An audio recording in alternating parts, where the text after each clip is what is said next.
coffee break in the middle of the session.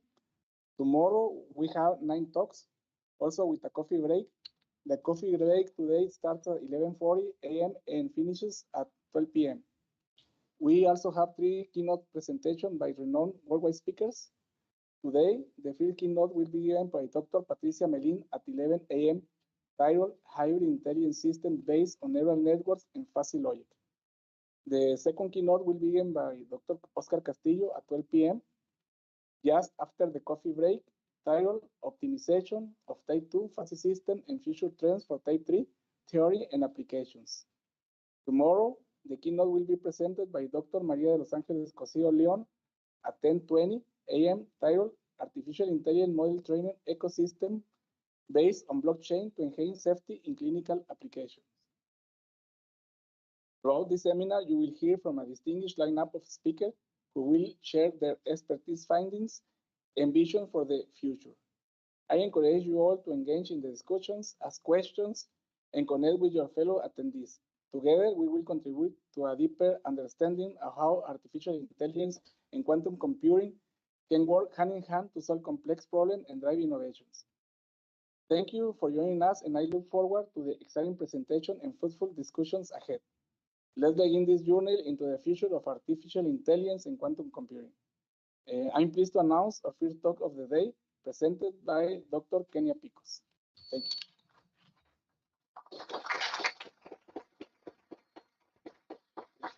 Dr. Kenia Picos is a full-time professor at CETIS Universidad at the Escuela de Ingeniería Campus Tijuana. She received her PhD degree in 2017 from Instituto Politécnico Nacional at the Center for Research and Development of Digital Technology. She concluded a postdoctoral research in 3D pose estimation with artificial intelligence in Madrid, Spain in 2018. Her current research interests include computer vision, object recognition, three-dimensional object tracking, pose estimation, and parallel computing with graphics processing unit. Without further introduction, Kenia Picos.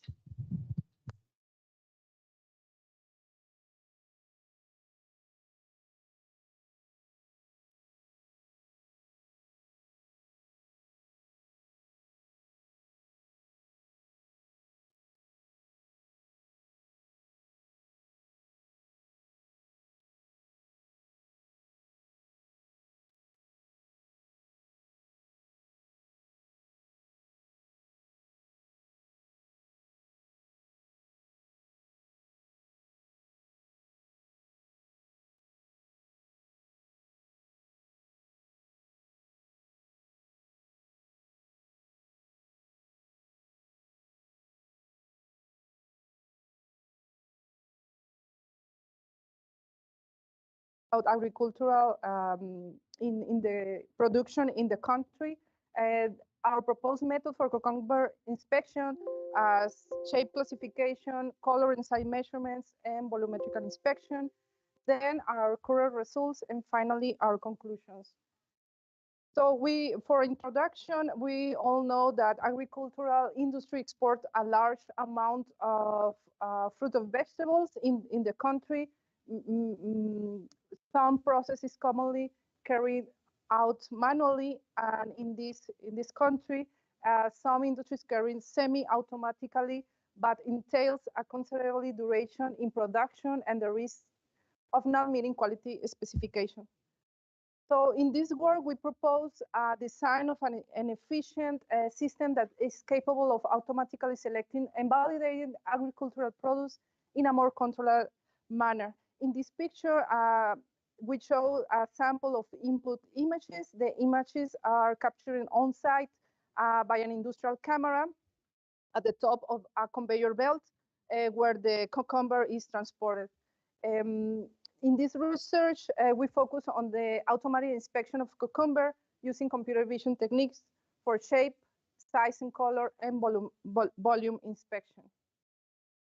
Some curious facts about cucumber production is, and why it's so important, because in Mexico have a large contribution with more than 1 million tons per year of cucumber.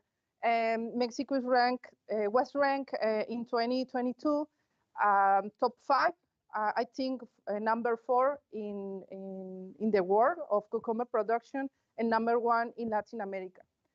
And also Mexico is the largest exporter for fresh cucumber. We can know that cucumber are mainly eaten raw, so the exportation is in a raw cucumber, but nevertheless, they can be processed to produce value-added products. For example, pickle, juices, and extracts, skincare products, or cosmetics, scents, and oils with these products. So we propose a methodology to an automatic shade classification for the cucumber and 3 main steps. First, normalization of the input data. Then we also need data augmentation, and then modeling of a neural network. So the input images are captured in real time, like this input video capture. As you can see, it's a camera located on the top of a conveyor belt where the cucumber is transported and moving for final packaging. So the input images has, for example, background, and more than one cucumber is shown in one picture. So we need to normalize that in size, for example, intensity, and extract the background. The image for this case are labeled in 2 classes. First, a curve class, which is less appealing for export, and then a non-curve. We name it non-curve, but it's in a straight produce because it's more appealing to export. It's a subjective way to classify. So for not classifying manually, we propose a neural network model, but we have the problem, we have the unbalanced data, because we have a large true class examples due a priori selection by farmers, but few false class images due to the great diversity of product failures. So we need to employ data augmentation to obtain a wide amount of images and balance both classes. For example, we achieve 2,000 images for each class, in total 4,000 images. I need to say this is a data set we create by our own, and this has a very challenging step.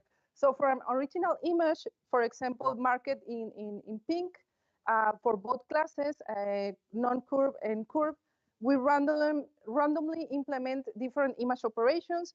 First, we start with the basic operation like horizontal reflection, vertical reflection, and scaling. So these 5 additional images are augmented. So it's synthetical augmented, and then the new synthetic images are concatenated in the data set as an input to improve the neural network model. So for our model, we designed a convolutional neural network architecture for cucumber classification. The data set is distributed as 64% of training, 16 for validation, and 20 for testing. And the proposed CNN, which is the definition of convolutional neural network model, stacks some convolutional layers and employ a rectified linear unit, it's a ReLU, as activation function, in each one. And we define 64 filters with a start of 1. Each convolutional layer is followed by a max pooling layer. 2 hidden layers of fully collected neural network are employed for the classification task at the end. In the last layer contains the output, as you know, with two classes. So we also made a strategy for size and color measurements. This is very straightforward because we do the conveyor rollers are jet visible in the input image, which needs first to extract the background. So because the input image, for example, in this sequence, the cucumber is very distinguished from the background. We can use a basic threshold, binary threshold. So we, with that, we can find the length and width with computed with this rule. We find the left upper corner and the right lower corner, and with the knowledge of has a reference of the conveyor belt, the dimension of the conveyor belt, and the a specific size of the input image. We make a rule of 3 and calculate the length of the width, converting pixels to real measurements, real dimensions. Another strategy that we propose is is color measurements. Do the input image being affected by various lighting conditions? For example, we capture the image in the conveyor, but we don't have any special conditions or special lighting for improve the image. It's like the image of the facility, and that's it. So we just use the color measurement by reference, just for reference only. These experiments are carried out on site using a single high-range industrial camera, and we propose a range of values in color model HSB as a guidance, proposing taking 10 samples of the one cucumber, for example, 10 samples in different locations. Randomly, we choose different locations, and we observe if meet or not meet the specification established by the expert. So also, we propose a volumetrical inspection for measurement more data about the volume of or the shape of these products. The thing is that as we have just a one industrial camera placed at the top, we don't have any we don't have more information of a 3D parameters. So we propose using a multi-camera array. It's a very basic cameras, as you can see.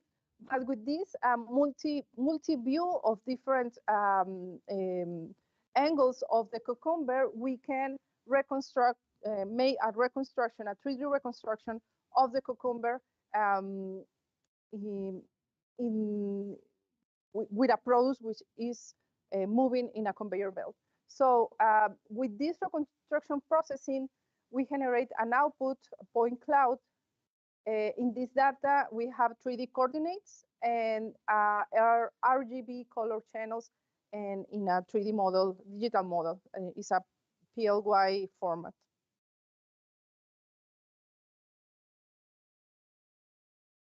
I'm talking very, very fast. Sorry. I just going to talk about the results. First, we compare our model with two different architectures. For example, we compare with metric and loss, with a classic DNN, which are a fully connected neural network architecture, and then a classic CNN. And our proposed model yields better results because it's a just a problem, obviously. And here we can show the comparison between predicted and true values with a confusion matrix for both classes. So we can see that the algorithm performs well, but with room of improvement or more data. We need to implement an strategy more than data augmentation, generally synthetically, or take more data. This is a huge problem in this application. And then we show our learning results in terms of loss of inaccuracy or of our proposed algorithm. So as you can see, if you remember, the lower the loss, the better, and the higher the accuracy, the better. And is really converged to 0 in this case. Then we propose, just for reference, only color measurements. So we place different measurements on each cucumber, and we measure the color in RGB and HSV, and check if the specification is in or out the range or the tolerance we place in a previous pages. And also we measure, just for reference, an histogram of each color channel. And the last result I have here is a result of volumetrical inspection. We can classify in different stations. For example, I have 5 different stations. If you can see in the first image, we have a point cloud with the background, which is the conveyor belt. Then we extract that background and leave the cucumber alone. And with this point cloud, we compute the triangulation. It's like a tessellation to establish each phase. When we have this wireframe or mesh, we can easily compute the solid surface with an optimization algorithm, and then we can place the texture, a color texture. First, we can see a low frequency texture, which has less memory, and high frequency color texture, which is the complete model. I'm very fast for this.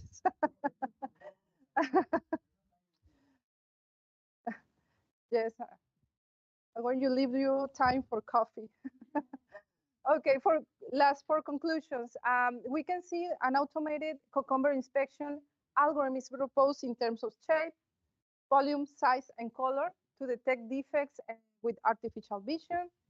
The proposed algorithm was tested on site in scenarios with several image conditions, such as background clutter, light, motion blur, and multiple views of the tested product. The products can be classified into classes. For this example, we also know that in future work, we can classify with different defects, but I don't have these examples. We're creating that examples in this right now. In this year, we create more data for these different scenarios or different defects that the cucumber can have. The cucumber shape inspection was performed by using artificial convolutional networks, yielding a high performance in classification results. And data augmentation strategies we needed to place for solve the data unbalance. We have always that problem, data unbalancing. So we need to use strategies for data augmentation. And this work includes a strategy for size and color measurements, and also a volumetrical inspection of the product using multi-camera arrays. And finally, we believe that this current methodology is reliable to implement in real application. For example, not only for cucumber inspection, which is our application right now, but in different products. For example, tomato, which is a really, Mexico has a large contribution or an export of tomato, and different other products, demonstrating efficient performance for automatic quality classification. So for me, this is all. Thank you so much for your attention, and have a nice day.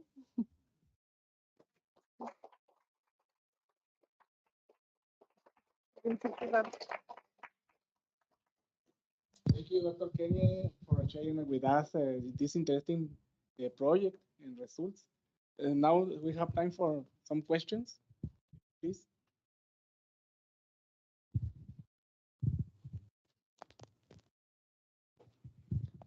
Hi, and thank you for the presentation and this very interesting project. I wanted to ask if the system actually classifies accepts and rejects based on the cucumber color, and if so, have you considered lighting set on a dark chamber for maybe improving the reliability or consistency of the photos taken of the cucumber, and get a more controlled result on what you are imputing into the system. Yeah, it's a very good idea. Thank you for your question. Very good idea for a controller, more controlled ambient of the lighting. Never occurred to me, sincerely, but we have the data set that we have. Maybe it's a challenging story because it's very difficult to take images from a facility, and so we suffer a little bit of more data, always more data. So they need to compute a data augmentation. No? I'm going to keep in mind that idea to have a controlling lighting conditions. It would be improved a lot. The volumetric inspection could be more controlled or static than the more challenging condition of the image.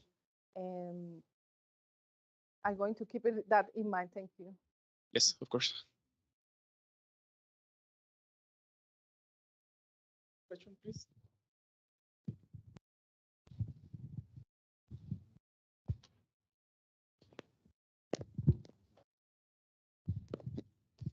Well, thank you for your work. It is very interesting. I have a question. If I imagine that like production line, then based on this method, do you measure the times it takes to classify each cucumber? No, No. no, no, we don't process that. Also, because the challenging condition of the taking that data, we have to take that data and then go into the lab and create the model and try to make the best technique for the classification, but not on site. So it will be a good approach for this project, taking the time, not also the model to take to the text, but also how fast to correct some image conditions like motion blur, different distortion, because it's transported in a conveyor belt. But I take in all your ideas. Thank you so much. Of course, yeah. You showed two methods. One is a 2D image from one angle, and you adding more cameras for to add more angles for the cucumber, and I think that makes more time to classify the cucumber. Absolutely. Yes. Yeah. Yes. Oh, okay. Thank you very much. Thank you.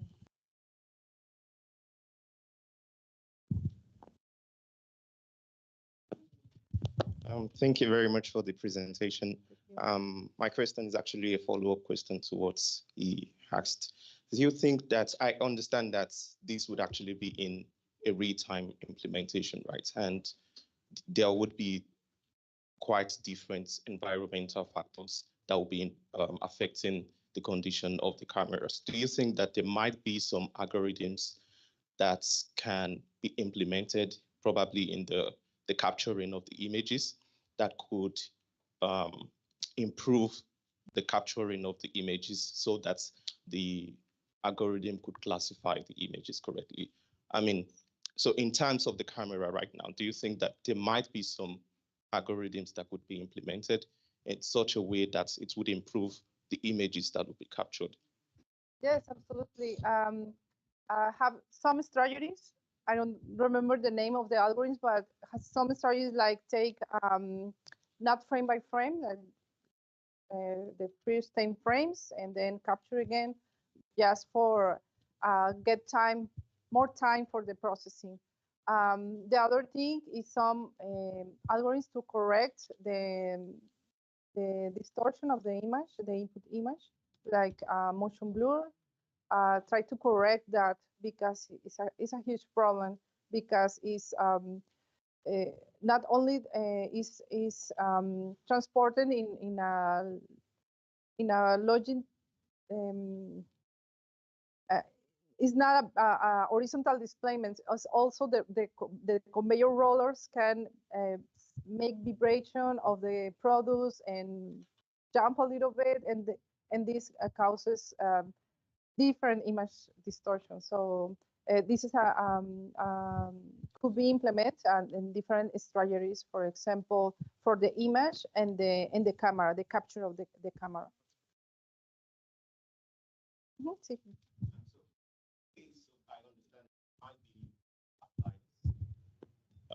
In the images, right? So while you are implementing probably an algorithm that I really don't know about that would improve the capturing of the images, how would that impact outliers in the data?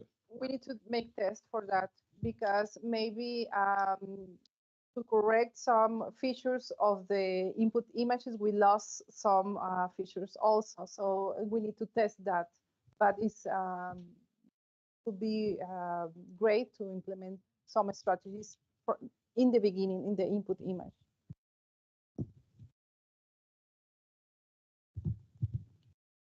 Hello, it's more a comment than a question because you already have commented in my question about the phase angle of the rotation of the cucumbers. Yes. Because if you only have this instantaneous picture, you will catch up a cucumber that it's like straight when it's yes. not, right? Yes. But with the multi-angle camera, you can solve that problem.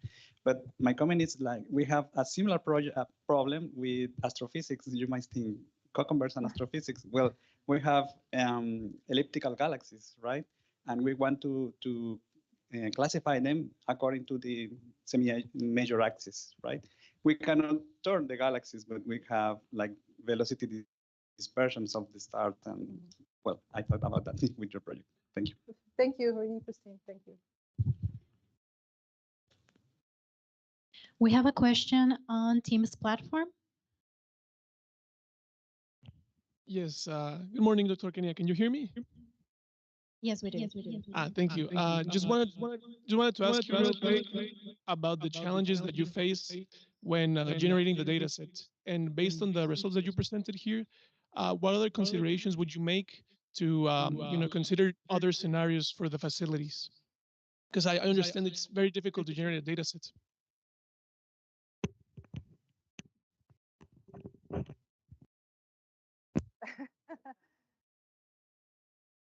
Yeah, we can face, we have a high range industrial camera. So we have the best camera up. So maybe displacement as our proposal, displacement and different angles, multi-view camera, just for have a more reference for this data. So we need to take more data of defects, but this is challenging to do because the produce that is in the conveyor belt is just pre-classified from a farmer. So we don't have false classes, so much false classes. So that's a challenging too. No problem.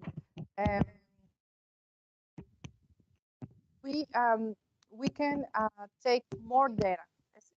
That is more data with defects to classify all range of defects. We are in this stage right now, but it's a very slow stage because, for example, I want the defect of mold in the skin of the cucumber. We need to have a lot of examples of that. Also, we can generate synthetically with generative models, but we need some examples for that also. So we are in this stage right now to take more examples with defects, variants of defects. So we're working on that. Oh yeah, thank you for your answer. Thank you, Dr. Kenya Pincus, for your presentation. Thank you very much. You can follow your questions and answers. Okay. Our next talk is being given by Sandra Rosales. This talk is titled An Overview of Quantum Adiabatic Computing Theory and Use Cases.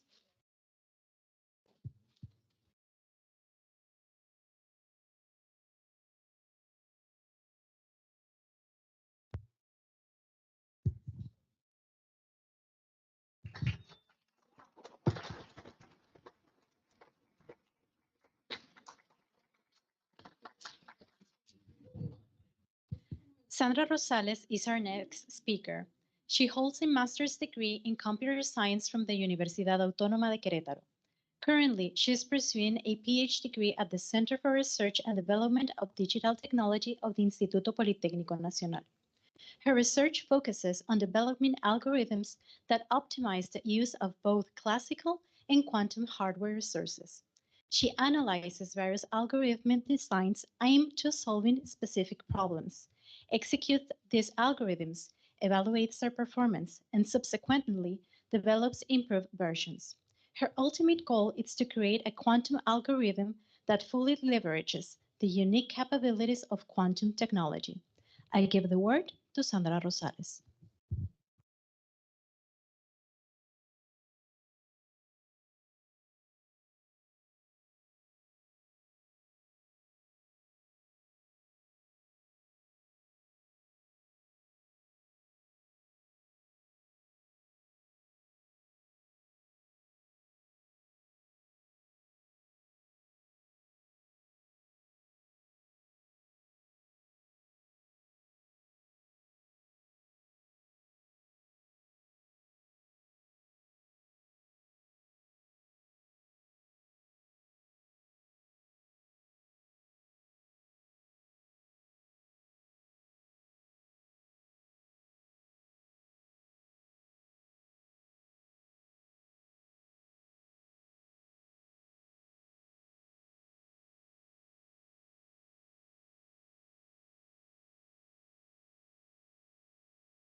Okay.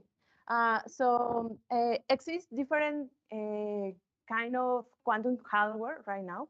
And one of them is the quantum adiabatic computing. And also, probably you are know about some companies. One of them is the D-Wave. Exist and others, but the focus in this topic is the quantum adiabatic. And this company use one perspective, call it the quantum annealing simulation. So for start in this topic, first we need review some concept about the linear algebra nodes. So the first thing that you probably can see in the quantum computing is the notation of Dirac. So it's very useful in quantum computing and specific in quantum physics because with that we can work in quantum physics with vectors and matrix. So this notation reduces all matrix or vectors and one strings. For example, this is called the the get, and this is the column vector specified for x and n. And each element of this is in the complex. And another is the bra, and this is the row vector represented for that symbol. So, I'm sorry.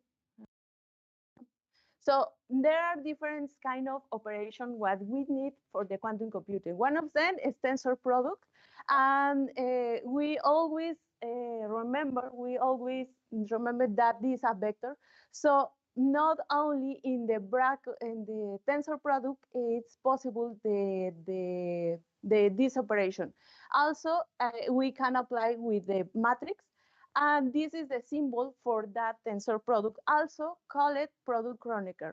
So they have the external product, the inner product, and we should remember that if you want a get, the manner to obtain the bra, it's the complex conjugate transpose. So there are many concepts of linear algebra, but are necessary. And for this topic in particular, we need a characteristic equation.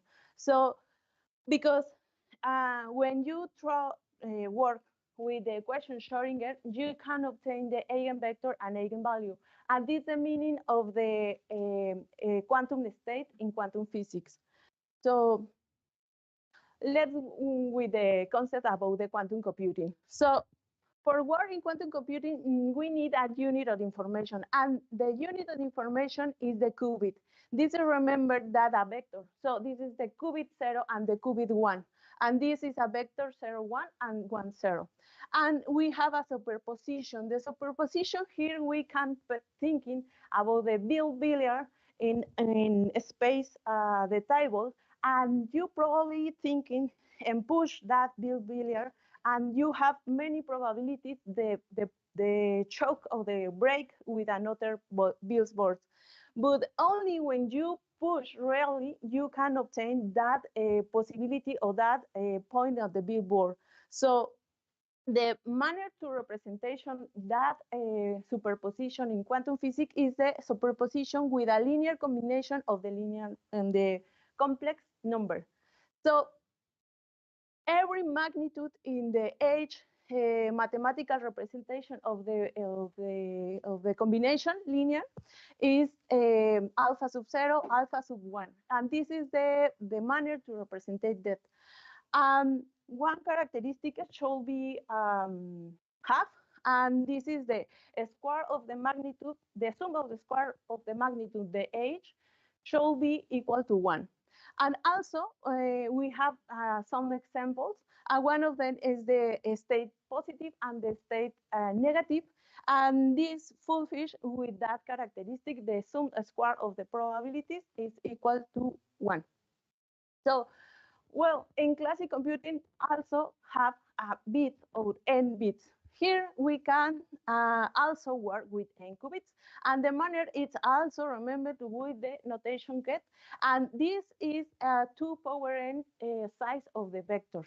So also we can represent the superposition, and this is the manner. The next, okay, and we have another interesting act or what happened. This is an entanglement. This is another fact happen in the quantum physics, and this is entanglement. If the representation mathematic is a vector, cannot be written as a tensor of 2 vectors. So, well, also we have a gate, and the representation in here in quantum gate, it's with the matrix. So we have called it also, it's Pauli matrix or gate matrix. This is the C, this is the X, and this matrix is very important because we have a similar in quantum in classic computing, that is the gate node. And this imagine is very useful. Here is a quantum algorithm, but it's not the focus on this topic. This is the Deutsch algorithm, but the real important here is the manner of work with that. This is a quantum algorithm represented with a diagram. So this line represents the life of this qubit. And we remember this is a gate, and this representation is the quantum gate applied at this qubit. So in this case, if you see the left to the right, you can see the operation applied is a multiplication between the vectors and between matrix. But if you see the top of the button, you can see the tensor product applied in this diagram. So for that, it's important remember that the nodes of the linear algebra. So, well, the focus here is the quantum adiabatic computing.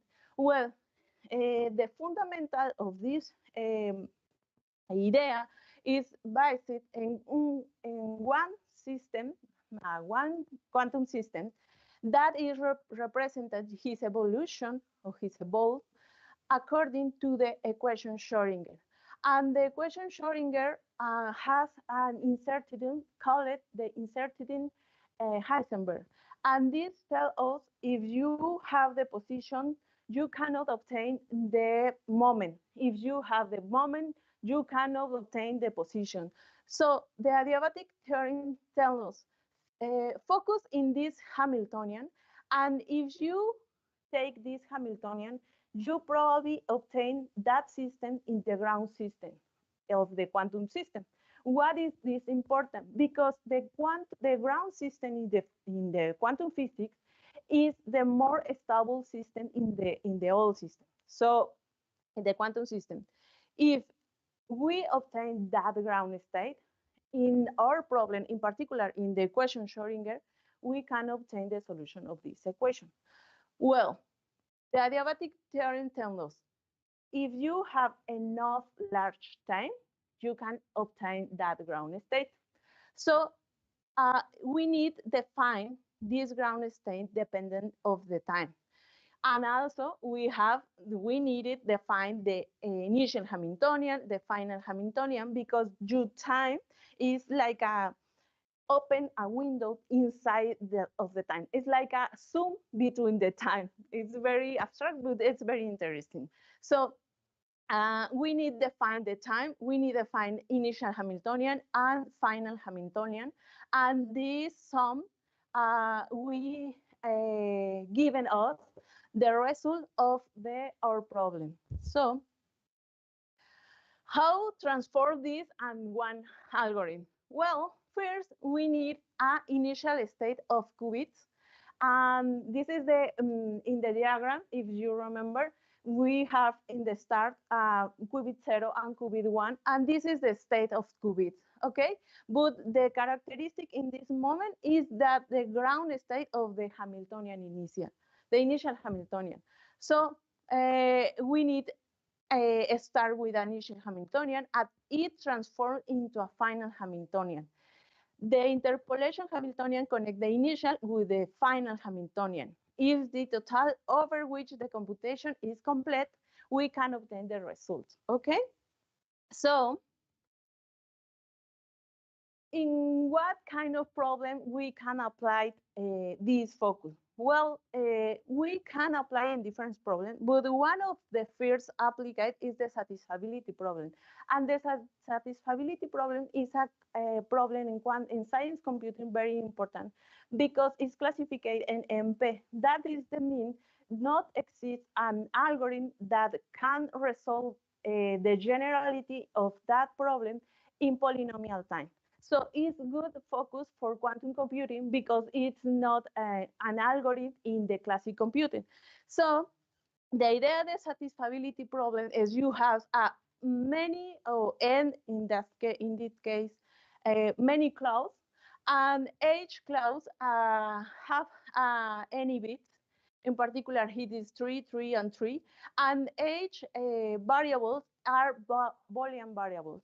So the goal of this problem is obtain all that have true.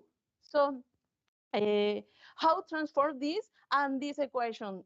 Well, we need first define the initial Hamiltonian, and for you can define, you need define also the behavior in each qubit that you should be obtained or you should be have. For example, if you beginning with the qubit 0, sorry, so the result in the first could be in that form. And this is the representation of the qubit 0 applied with the Hadamard gate. And this is the qubit 1. And the first, and in the beginning, the behaviors should be in that form. So also, for the definition of the initial Hamiltonian, we need use the Pauli gate and a quantum gate, really. And this should be or unitary transformation calculus sub HE, sorry. So the sum of the H variable that we have, it's the sum of the all values multiplied by the quantity of the clauses what we have. So the final Hamiltonian, this is very important because when you know the problem, you can observe different results, and you should be transfer this in and this equation of the energy. So no, our proposal is here. We have first qubit, and you have the first state of the initial Hamiltonian, and we have the final Hamiltonian, and this is the ground state. At the final, we need to apply the measure for obtain that the result. So some conclusion that you should be know the problem to design your solution using Hamiltonian, and also you needed a strong knowledge about the quantum process to better take this advantage on this proposal. And this is important because this model is fault tolerance and is essential in this next era about the quantum computing because the quantum computing are many noise. So this is all. Thank you very much.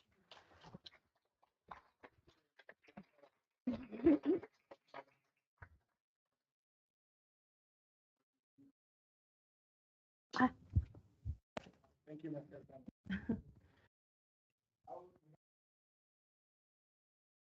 Okay, now we have time for question, please.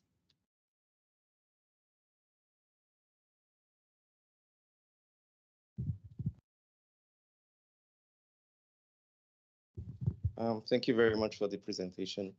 I'm not an expert in quantum computing, or I have a question. I understand that there's the ground states of the qubits and the final states, right? And my question is there a relationship between the initial Hamiltonian and the final Hamiltonian that causes the transformation between the initial states and the final states? The old system or the goal to obtain the ground system is because you can obtain the eigenvector and eigenvalue. For that reason, we can obtain Hamiltonian. And the manner to obtain that is obtain the determinant of the matrix, and there are a large process between that, and the relation is by the problem. If you know well the problem, you have what do you want in the final problem. So this is important because depend of that, how do you define the Hamiltonian, the initial and Hamilton. So yes, there are relation between them, and this important know the problem with good relation between them. That is idea. Thank you. We have time for another question.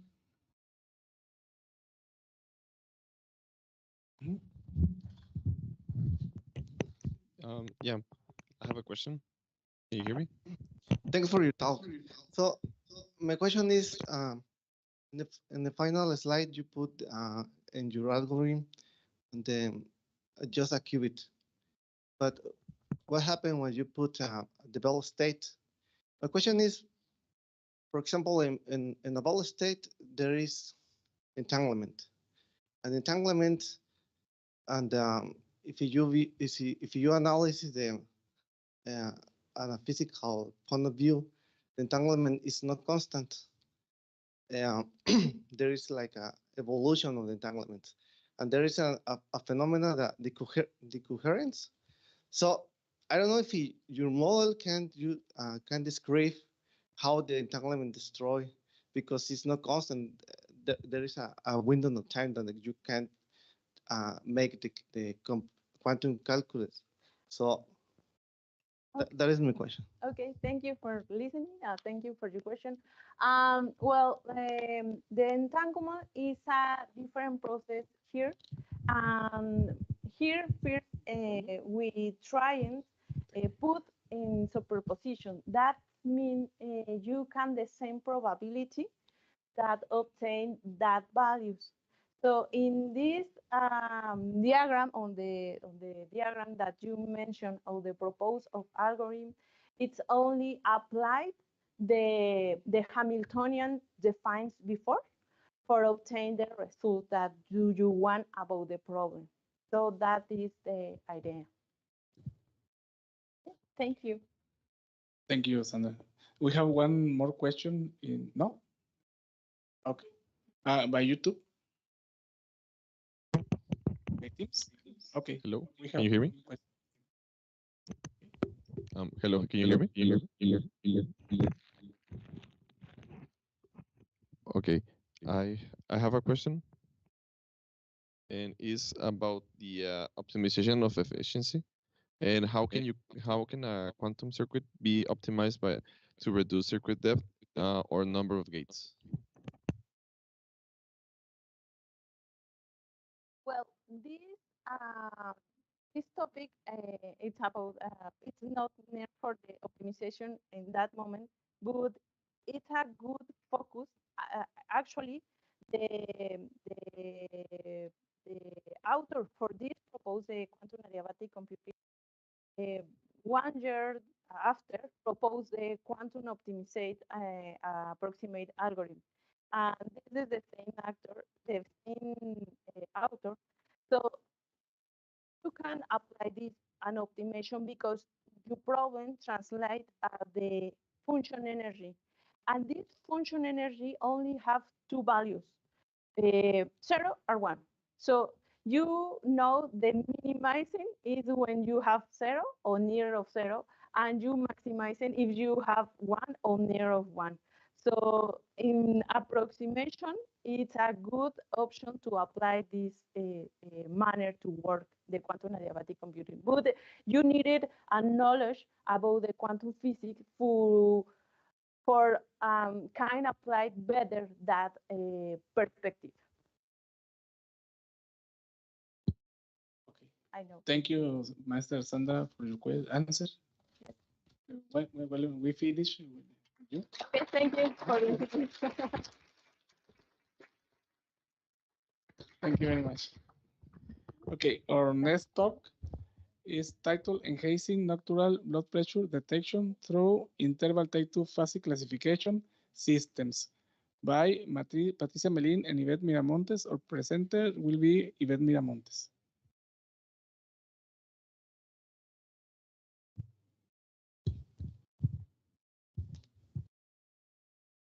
Yvette Miramontes has 15 years of solid experience in software development and 9 years in research, focusing on significant soft computing projects aimed at addressing national issues, such as the early detection of hypertension. All these contributions have materialized in the writing of numerous articles published in prominent indexed journals, as well as in the co-authorship of a book. Additionally, she has earned recognition as a Level 1 National Researcher in the National System of Researches. I hand over the word to Yvette Miramontes.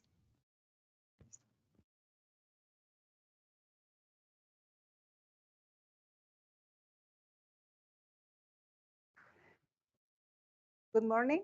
My name is Yvette Miramontes, and I'm honored to be here presenting this part of our research titled Enhancing Nocturnal Pressure Detection Through Interval Type 2 Fuzzy Classification System. This work is in collaboration with Dr. Patricia Melin, and together we aim to investigate the complexities of the nocturnal blood pressure behaviors and uses the models of fuzzy systems to resolve this.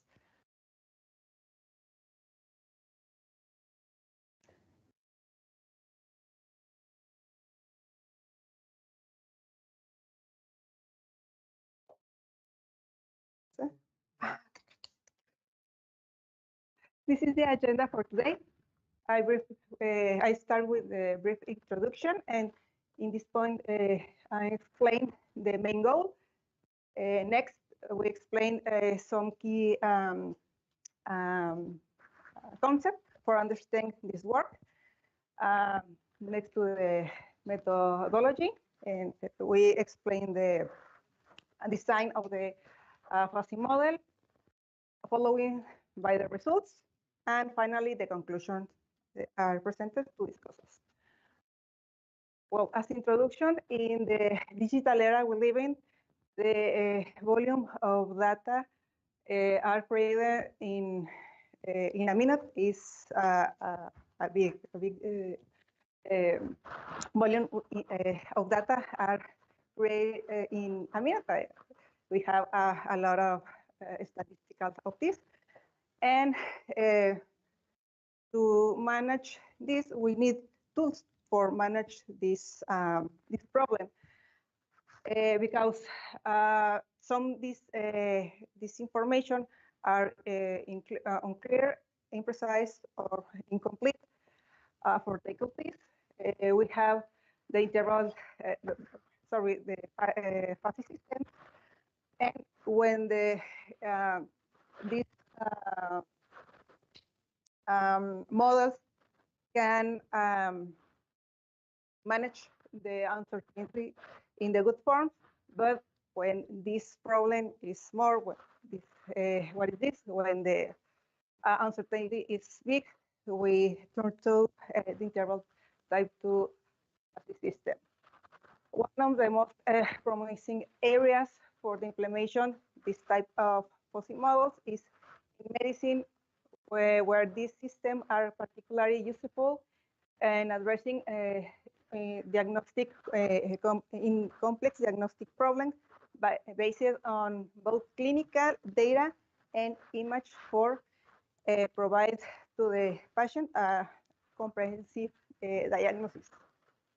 The ability of the interval type 2 fuzzy system to handle high levels of uncertainty and tolerate noise in data is crucial in a medical environment where the decision often needs to be made with incomplete or imprecise information. The main goal of this research is to evaluate the effectiveness of an interval type 2 fuzzy system in classifying nocturnal blood pressure profile. For this experiment, we designed two different fuzzy models. What we use two different membership functions, the Besodal and Gaussian, for analyze the classification and analyze the accuracy of this. The results highlight the system potential improving hypertension diagnosis, providing physicians with a more accurate tools for predicting nocturnal hypertension and consequently preventing related heart disease. For understanding a little more the problem to solve, we need to define some concepts. In this case, the first is the blood pressure, that is the force exerted against the walls of the blood vessels. And with this, the blood transfer the oxygen and nutrients to the whole body. This this measure has two components. The first is the systolic pressure. It is when the heart is when we take this measure in the device is the higher number is when the heart contracts and pumps blood, and another component is the diastolic pressure, and is this the lowest value can we see in the measure, and is when the heart relaxes and refills with blood, and these both are measured in millimeters of mercury, and based on the European guidelines for management of hypertension, the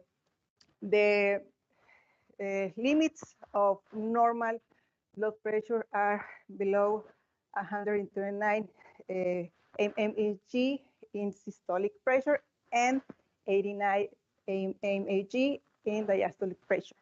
We take this guide in account because the medical health sector uses for diagnose their patients.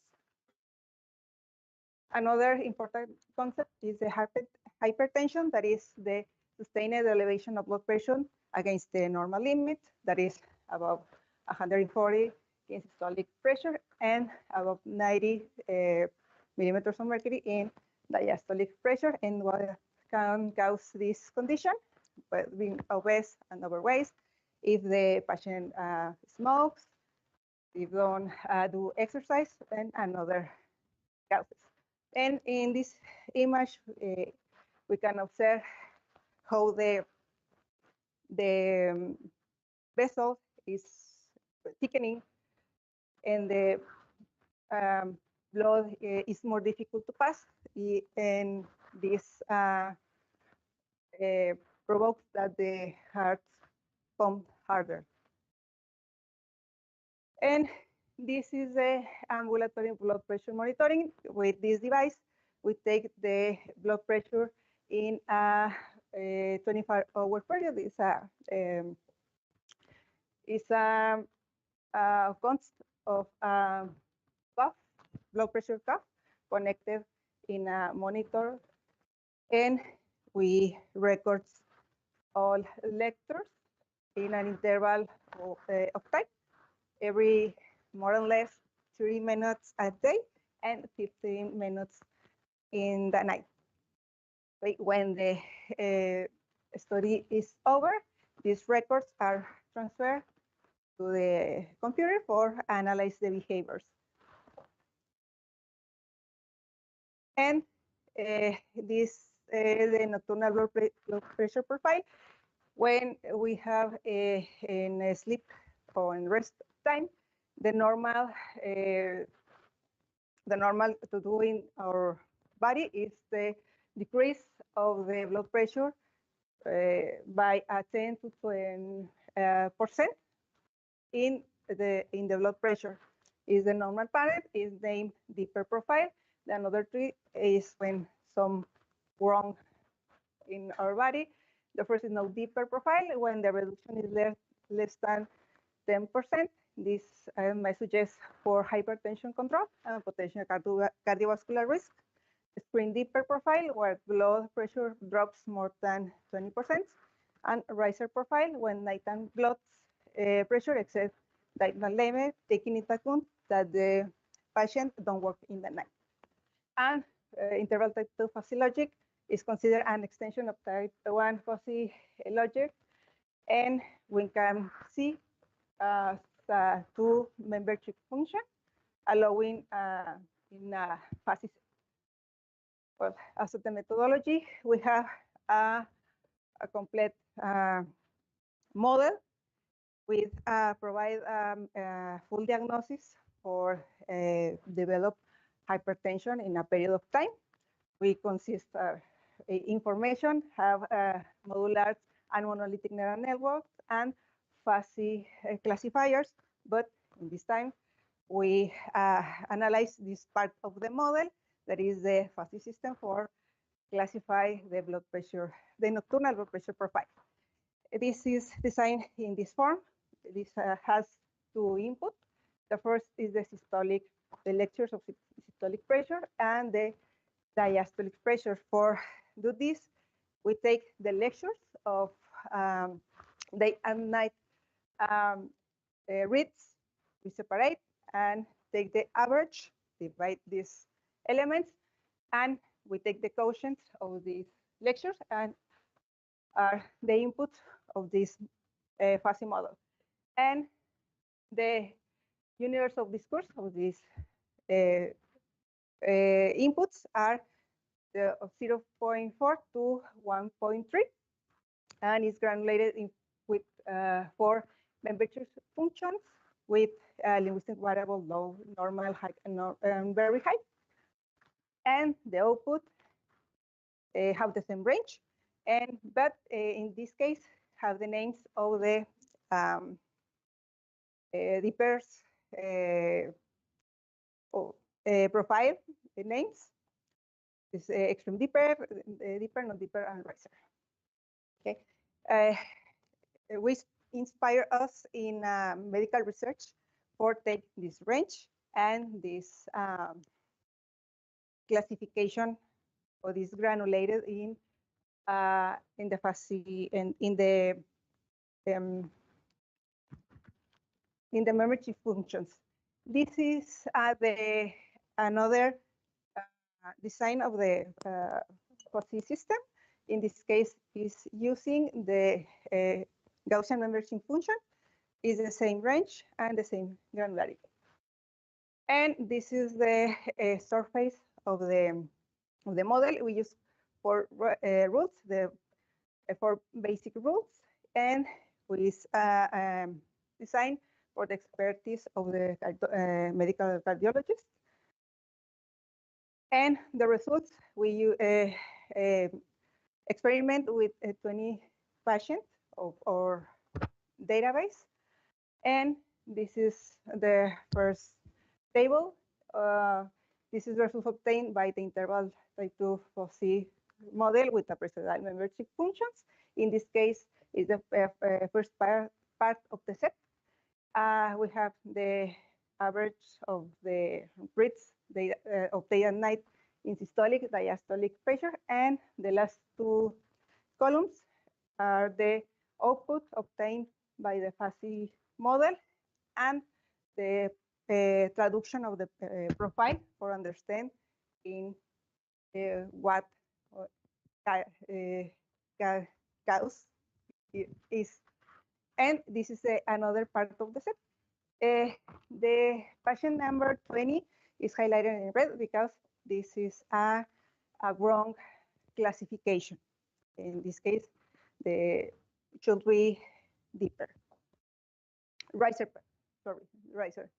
And this is result obtained by the interval type 2 with Gaussian membership functions. In this case, have two misclassification. In this case, the correct classification should be the diaper or the diaper profile, and FOSI system provides us spring deeper.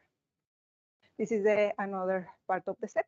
This is correct, classified in correct form, all patients. And for analyzed in a better form, the results obtained, we design a confusion matrix. In this case, we can observe that the in the riser profile, we have one misclassification in the trapezoidal membership function, and for the Gaussian membership function, we have two misclassification. And as a conclusion, the use of interval type 2 FOSI system offers significant advantage in headline uncertainty and imprecision in data, making them highly effective in medical classification tasks, such as heart rate assessment.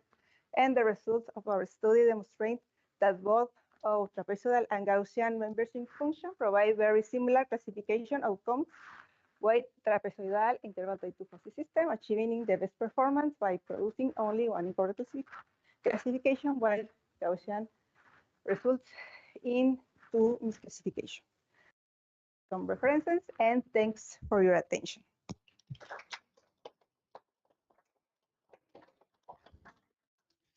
Thank you, Ed, for this interesting application in your presentation. Now we can advance to the stage of question and answers. If somebody have a question, please. No questions? Okay. Thank you for your presentation. My question is, how many patients were used in the analysis or in the building of or the teaching of the algorithm, and what was the teaching and validation or testing rate? Because we saw, I believe, 20 patients, okay, and that is for the confusion matrix, but how many did you use for teaching? Okay, thank you for the question. In this case, use only 20 patients for prove this method, but in our database, we have around or more than 100 patients, and we analyze and train with this. We take 80 to 20, 80 to train, 20 to prove. And we work to increase the volume of the patient in our database. For how many days have you done the collecting of the data? It's a work of for years. Okay, it's a yearly work. Sí, yes, Got it. Okay, thank you. yes. Okay. We have a question in room Teams. Hello, can you hear me? Hello? Hello? Okay, okay. Thank you for your presentation. My question is about optimization and performance. How can the accuracy of the fuzzy classification system be improved? By inspired algorithms for move the parameters of the fuzzy system. I don't know, we use some these models and provide us better results, like flower pollination algorithm or beer swarm algorithm. No, I don't know. I pretend use some of these methods for optimize my model. Thank you. We have time for one question. I'm sorry, I don't know if I got it, but your test subjects were tested during sleeping? Were they sleeping? Day and night. But day and during night. the night they were Yes, sleeping? sleeping. Okay, my Yes. question is because, for example, I'm an astronomer. No? I work during the night. So at the observatory, we have these medics that were testing our blood pressure during our working hours. No? I think your hypothesis might change for working people during who are awake during night. Yes, it's for this that we clear this point. I need to take account that the person don't work at night. Okay. For observe this abruption of this behavior in the. Yeah, you have to control yourself. Yes. Okay, thank you.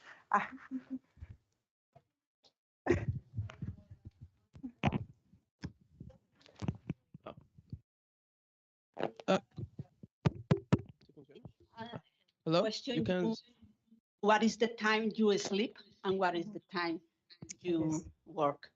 It's independently, okay? Because it's some time, 24 hours monitoring between every week, by example, or they say depends on how the measure are. They can put every week, every 3 days, but 24 hours. And they ask you when you sleep, what is your time to sleep and what is your time to work.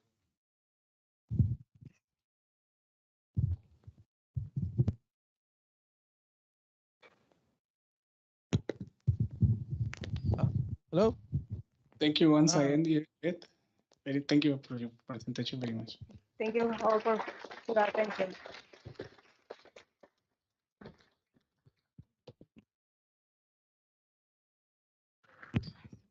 Hello. Our next talk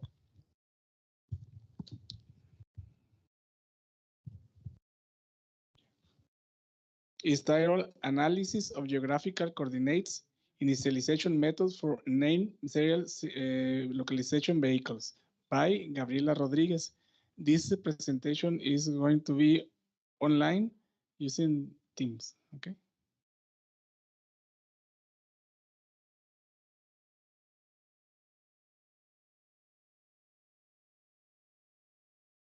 Yes. Completed her studies in electronic engineering and telecommunications at the Universidad Autónoma del Estado de Hidalgo and earned a master's degree in information and communication technologies from the Universidad Politécnica de Pachuca. She is currently a PhD candidate working on a dissertation in advanced sciences and technologies at the Universidad Politécnica de Pachuca. Her research interests include bio-inspired algorithms, optimization, and temporal communication networks based on UAVs. I give the word to Gabriela Rodriguez. Good day. My name is Gabriela Rodriguez. Today I will present the finding from the study titled Analysis of Geographic Coordinate Initialization Method for UAV localization.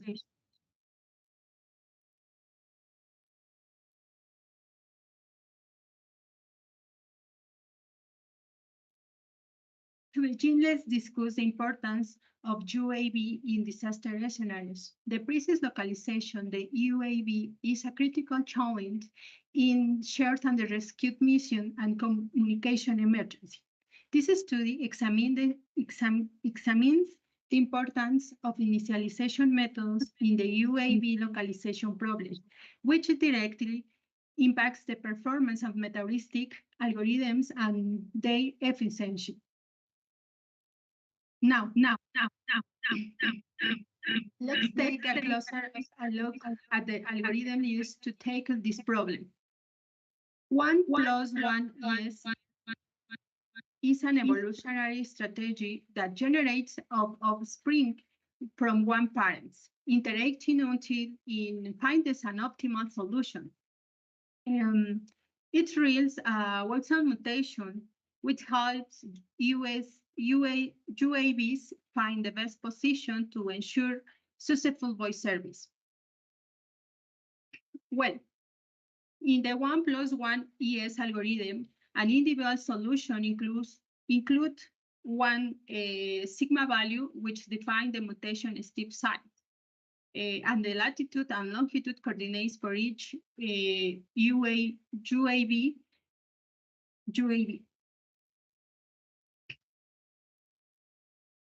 Let's consider the simulation scenario. To deploy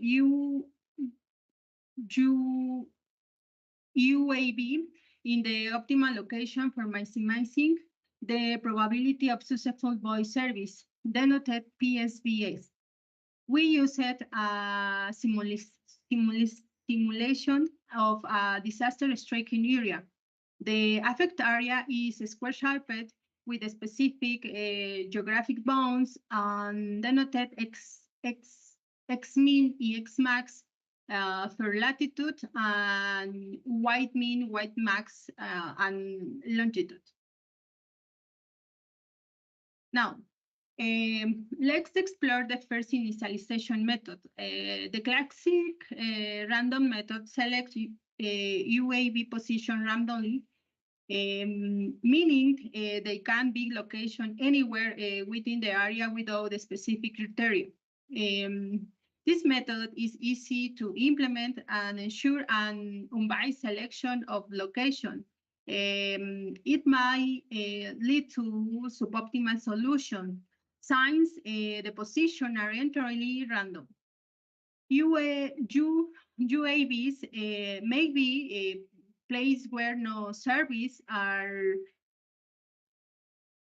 needed, delaying the process of finding optimal solution and impacting the responsive time in emergencies.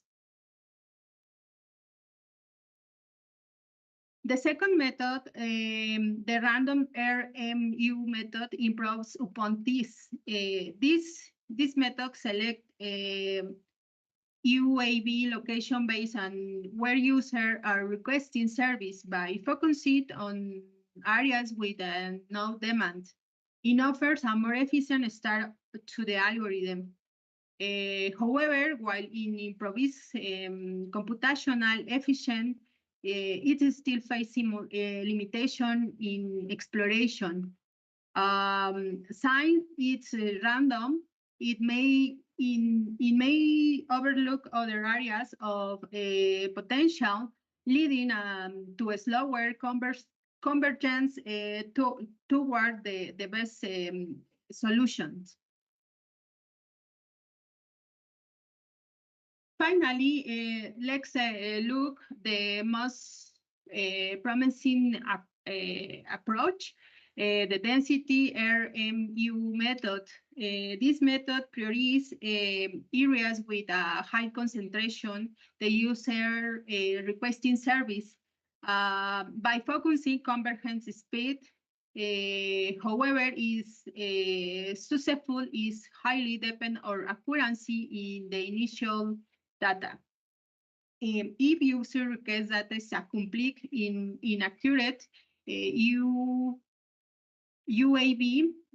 placement may be less effective, and by focusing too much or high density areas, it could miss solution in other regions.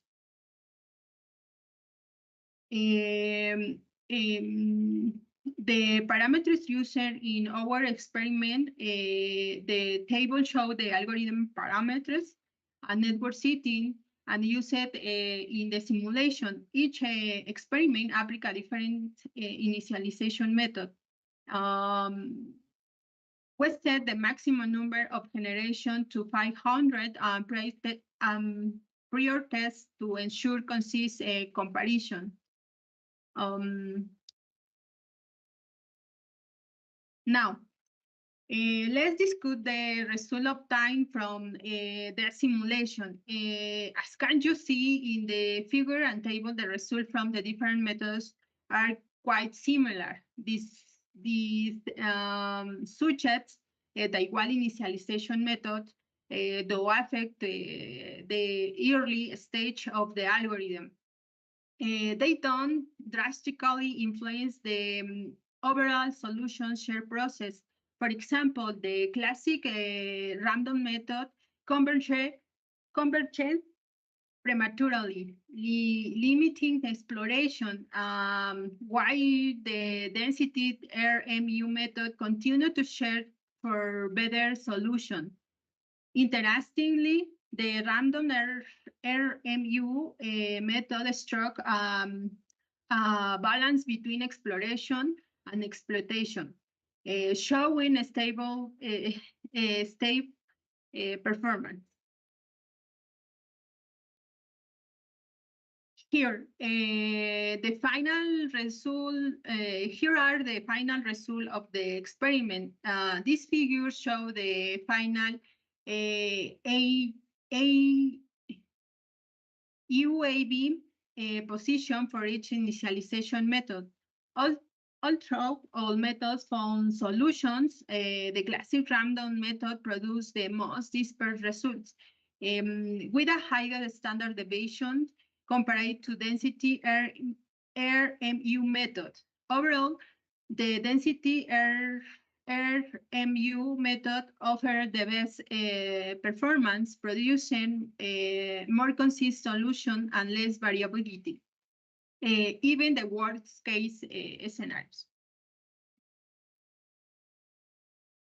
To conclude, we all the methods produce good results. The density RMU method consistent offered more reliable outcomes with less variability. Moving forward, further research could focus on improving algorithm performance in real-time emergent scenarios, ensure even faster and more effective UAV deployment. Thanks for attention.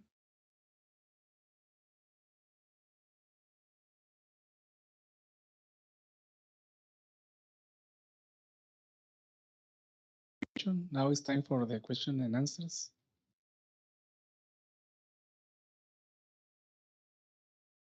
Questions?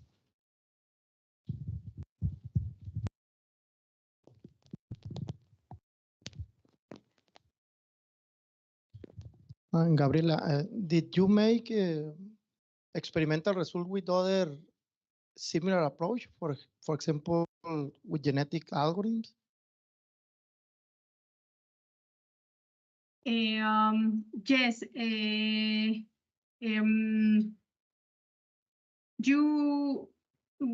We implement genetic algorithms. However, in this study, only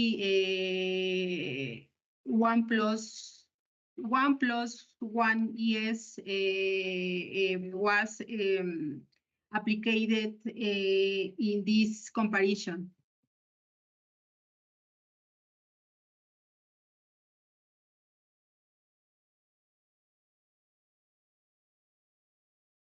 Thank you very much for your presentation. I have a question. The question is, I understand that you are using random initialization for the unmanned area vehicle, right? So my question is, do you set a boundary for the random initialization process? And if you do, how do you determine the boundary of initialization?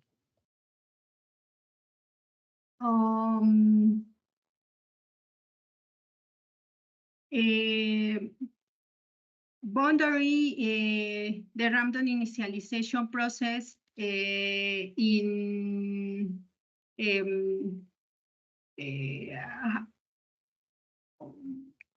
as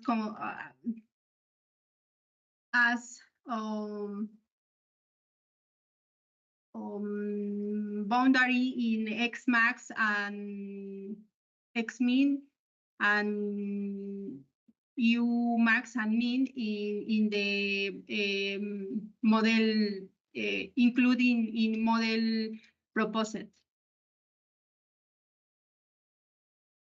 Very much.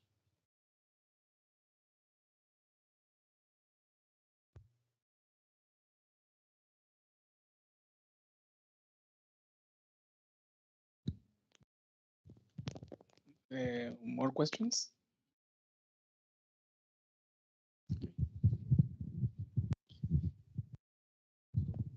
Hello. One question. I don't know if I got it. Did you use real data? Yes, use real data. The data in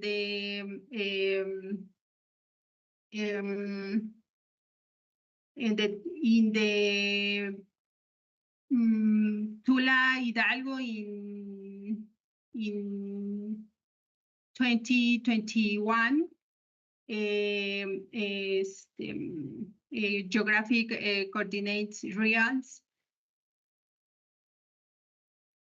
The height above the ground level?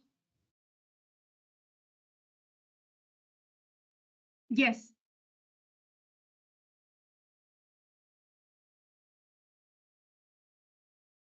The mean average height above ground level?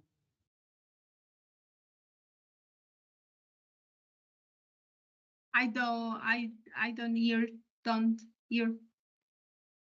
I'm asking if you know, if you can tell us what was the height of the flying machines above ground level? How many meters or kilometers? Or kilometers and kilometers. Because I don't know if maybe it's not relevant, but do you have to take into account the GPS position? I mean, I'm assuming.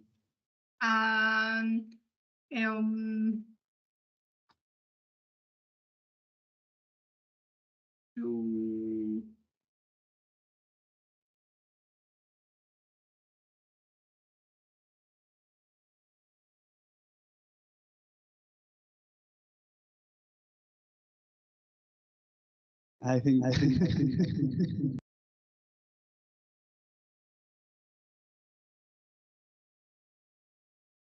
We cannot hear you either.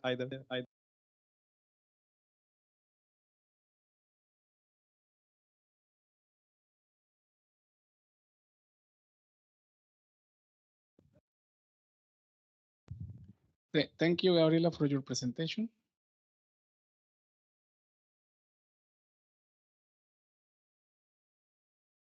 We have time for one more question. No?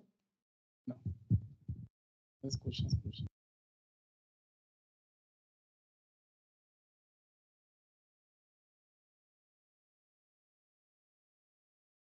Gaby, thank you for your presentation.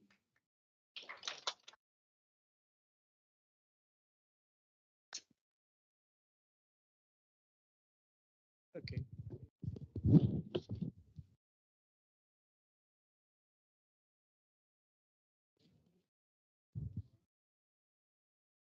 Okay. The next talk is a keynote talk by Dr. Patricia Melin. The name of this talk is Hybrid Intelligent Systems Based on Neural Network and Fuzzy Logic.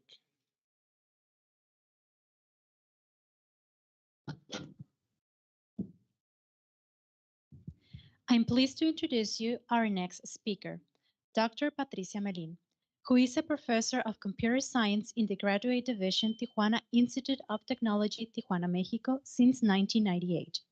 In addition, she is serving as Director of Graduate Studies in Computer Science and is head of the research group on hybrid neural intelligence systems. She holds the Doctor in Science degree in Computer Science from the Polish Academy of Sciences.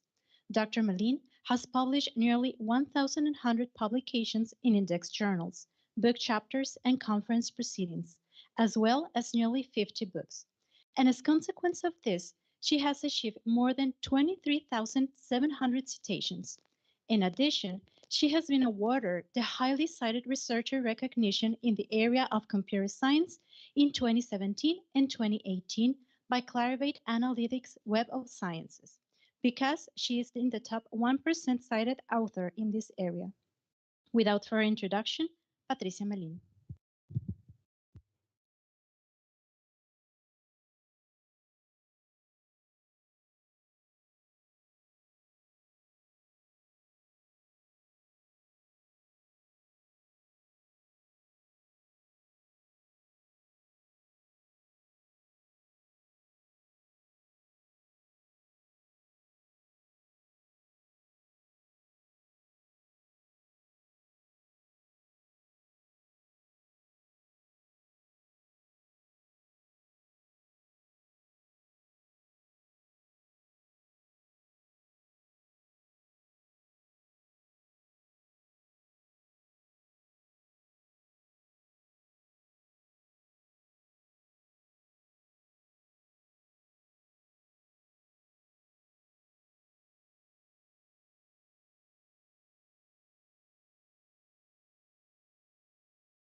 Physiologic and control. But in this talk, I want to how to the current work simplifying the use of computing techniques that is the core of a hybrid system. Traditional, traditional models were well for certain applications that mean using precise numbers. The normal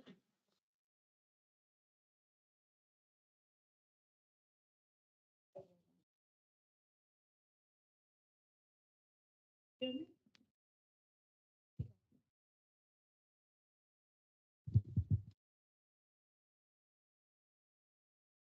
as I say, traditional models were well for certain applications that mean precise numbers in the models, the traditional models that has been done before. That's how in the seminal work of Professor Atraer in 1965, I one fuzzy model emerged as a powerful way to represent human knowledge. That is important, the part of the knowledge for representation of later type 2 fuzzy models were also proposed by Professor Atraer in 1975 and more recently have been studied and applied in real-world problems. Many researchers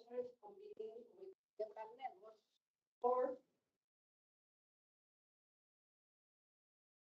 a previous work of the author and other researchers having found that certain problems can be appropriately solved by using type 1, or others by interval type 2, others by using intuition fuzzy logic, and more recently using type 3 fuzzy model. Time-spaned and heuristic computational algorithms have been commonly used to find optimal design of this type of models, because you know that it is very difficult construct the model manually. By that, we are using like the previous in my PhD former student present, by example. However, here the question is still remind about even more complex problems in nonlinearity, noisy, dynamic environments, etc., by requiring inherent types of orders of extensions for modeling the uncertainty in the problems that we are having. So that right now we have problems that are very complex, and also with many data that you need to manage, and we have too many noise in that data. That's why we need more intelligent systems that cover that important part of the system. And we are combining the soft computing with a neural network and evolutionary computing. For example, recently, considerable attention has been given to implementations of Taiwan facilities. The majority system before 2015 is with type 1 facility system, but particularly type 2 facility system having shown the performance of type 1 facility system in the number of complex real-world problems to solve problems like pattern recognition, by example, time series prediction, medical diagnosis, intelligent control, and robotics. The main reason behind this results is for type 2 facility mainly because it can find the higher level of understanding. Type 2 facilities are equipped with one important concept, that is the perspective, that is never have noise, dynamic change, or fluid in the real.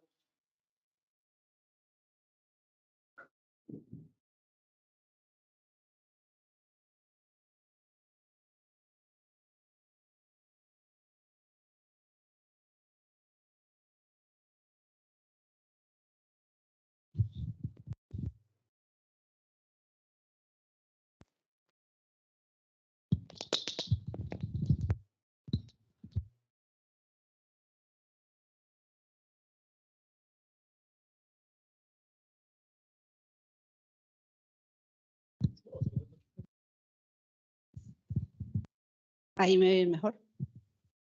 Entonces quitamos esto, yo creo, ¿no? Para hacerlo aquí.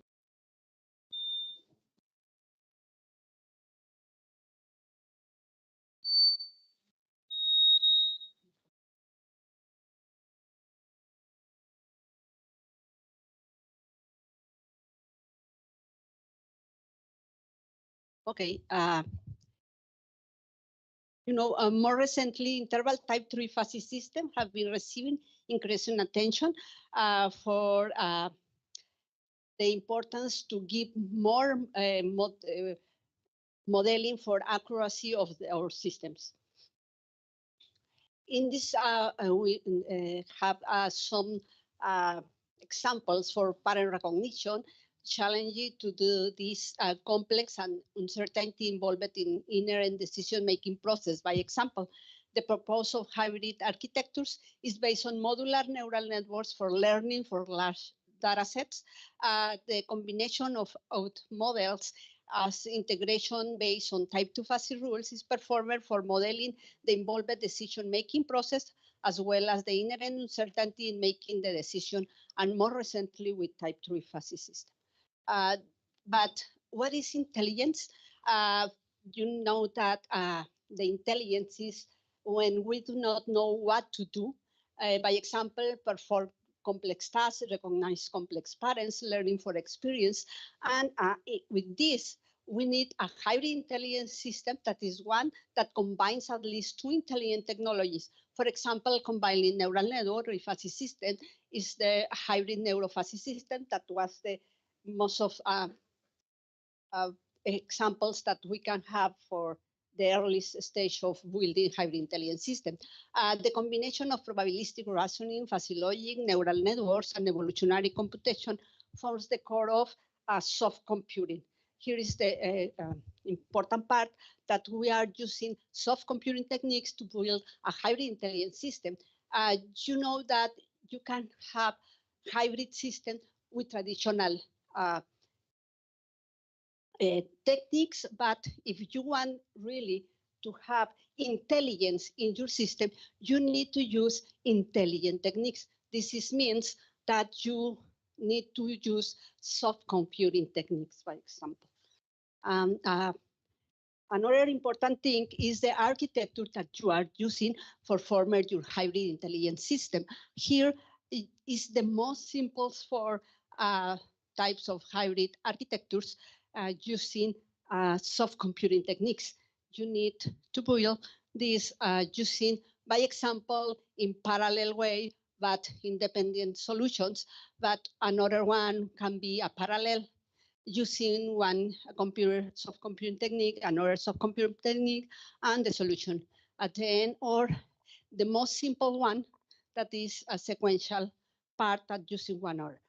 You can see in the literature more architectures, but by example, embedded one and in another that is more complex system. But here, the important thing is use as simple as possible and use it here, by example, a general architecture that you can see for design this intelligent system is you have the data that is coming from different sources, and you have here the preprocessing phase, and then you can enter to their system and have the clustering algorithms, by example, the function approximation algorithms, and the optimization part. This optimization part you can use for model, take the model of all use part of your systems. And by example, for clustering algorithms, you can use fuzzy clustering, self-organized maps, etc. And for function approximation, you can use all the models for neural network or inclusive the fuzzy inference system also. In my group, we developed a hybrid intelligence system architecture based on the concept of granular modules. And we have here the phenomenon of process systems that come with a different data. We use different models. These different models can be a fuzzy model, neural network, regression models, differential equation by examples. Each model can be different, but join in construction of granular model in total. Here, by example, the simple way of doing this is using a hierarchical genetic algorithms to cover all the system and have here the models, the different models, and the integrated model. That was proposed by my group some time ago. And another one is the concept of ensemble, that we can build this system. What is the difference? Here we can have the different modules, by example, 3 different neural networks and the data, but the data need to be the same for each one. And only the important thing here that is as and different experts, because you can build these separately models and have a different learning process for each one, and then the integrated unit. But for that integrated unit, we are using the framework of type 2 fuzzy logic that Professor Sade proposes. But we are done different research our research is that the type 1 is good for certain applications that don't have so much noise, but if the particular problem have many noise in the data, we need to type 2 fuzzy logic. And we represent with these expressions the type 2, sorry. And the difference to know what is the difference when we use type 1 or type 2. This is the principal difference because we have not only one Gauss membership function. By example, we have the lower and upper membership function and have the foot of uncertainty that we can cover. Later, we are proposed the framework of type 3 fuzzy logic recently, using here more uncertainty for our problems that is at this time is very important to have for a large data that we have. This is the part. And this is the different type of membership functions for type 3. And this is the difference of the membership function that we can build with type 3 memberships functions like this one. You can see it's not only Gauss membership function, we have embedded different membership functions, the upper and lower membership functions, and for the core of the type 3 fuzzy membership function. And with all that, we are done some methods for reduce the time of the method. But first here, we have the optimization of type 1, interval type 2, and general type 2 fuzzy inference system for modular granular neural networks that is used with hierarchical genetic algorithms. The process we have done in 2018. We propose this method for, by example, this application, having in the system 3 different biometric measures. And here we have the complete system building with this. If you have here, we have the chromosome for this. And in theory, you can see here we have the not only the parameters of the membership function, but we have the type of fuzzy logic. If we have a type 1, type 2, a general type 2 also, and recently we are working to have also here type 3, but it's not yet realized. But this is the important thing, because you can model your problem, and direct with this method, you can select what type of fuzzy logic is needed for that particular applications. Here is by example, we have this for different problems. You can choose the number of membership function and also the foot of uncertainty in the membership functions. By example, this is for the 3 biometric measures, and you can see here the different membership functions that our system gives us.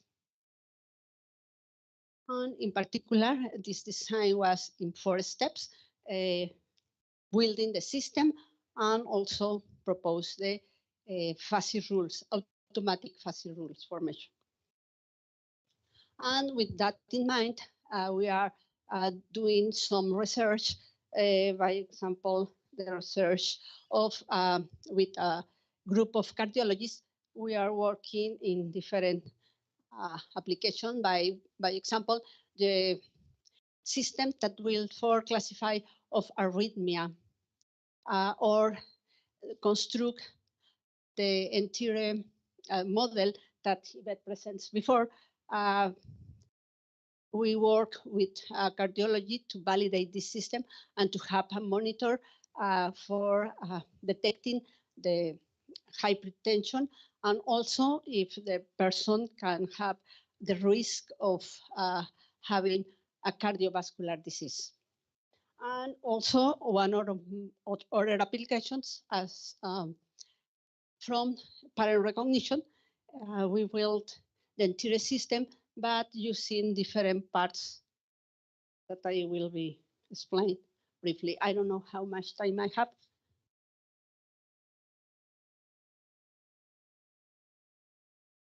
This is it. Okay.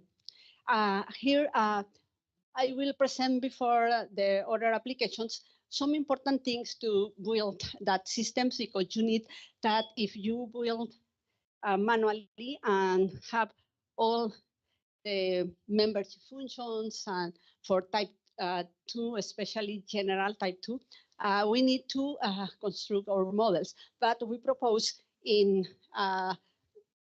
2017 the new method for type reduction. In this work, we analyze and propose a variant of continuous Carney-Mendel method that was proposed by Mendel and his group. And we propose a variant to find the form of using this for real applications. And with this, we can see here the difference. This is the traditional methods that uses Carney and Mendel. The time reduces drastically. By example, for edge detection, this is the method that Mendel proposed, and this is our method.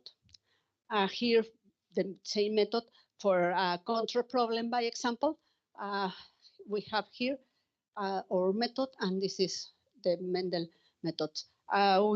With this in mind, we are proposing right now some applications using this reduction. Also, another work that we have published in engineering application of artificial intelligence in 2019, a high-speed interval type true fuzzy system approach for dynamic parameter adaptation of meteoristics that is used for building the entire hybrid system. And the goal is also in this case to reduce the time of processing. And another application is a high order alpha planes integration, a new approach to computational cost reduction of general type 2 fuzzy system for building these type 2 general systems here. And another one is toward a development of general type 2 fuzzy classifiers, applying diagnosis problems to embedded type 1 fuzzy classifier in 2019. In this case, also for a reduce the time of our systems to respond and try to build the hybrid intelligence system most fast for the applications. And with this, we are working also on other part with a shadow type 2 fuzzy inference system for certain application in diagnosis problems that work better for our applications. In particularly, all these methods we are using here, by example, by using in edge detection. You know that edge detection is fundamental technique in many computer visions and image processing applications, such as pattern recognition, medical processing, and object recognition and motion analysis, by example. And we can have some of our methods. One of the first edge detector was developed by our group and published in an improved method for edge detection in 2010. That was the first edge detector with type 2, interval type 2 in this case, was published in Expert System with Application in 2010. And the principle is to build a system not only with a type 1 membership function, but with type 2 membership functions to have better images like this type of member. You can see here the traditional method and with different type 1 or type 2 merge functions. You can see here, this is better. We have here some experiments with the foot of uncertainty. In that time, in 2010, we are doing with different foes instead of the method that later we propose. And also we have done with color images, and you can see here clearly with this the traditional, and you see here the images, how we can see a better image. And later in 2014, with another of my students, Claudia Gonzalez, we proposed the edge detection method for image processing, but here with general type 2 fuzzy logic for having best results. We propose this complete stage for building this system, for having the different type of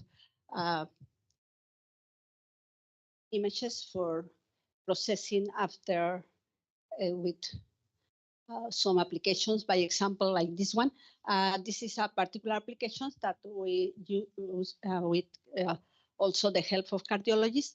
We have the echocardiograms, videos for detecting the problem of hypertension.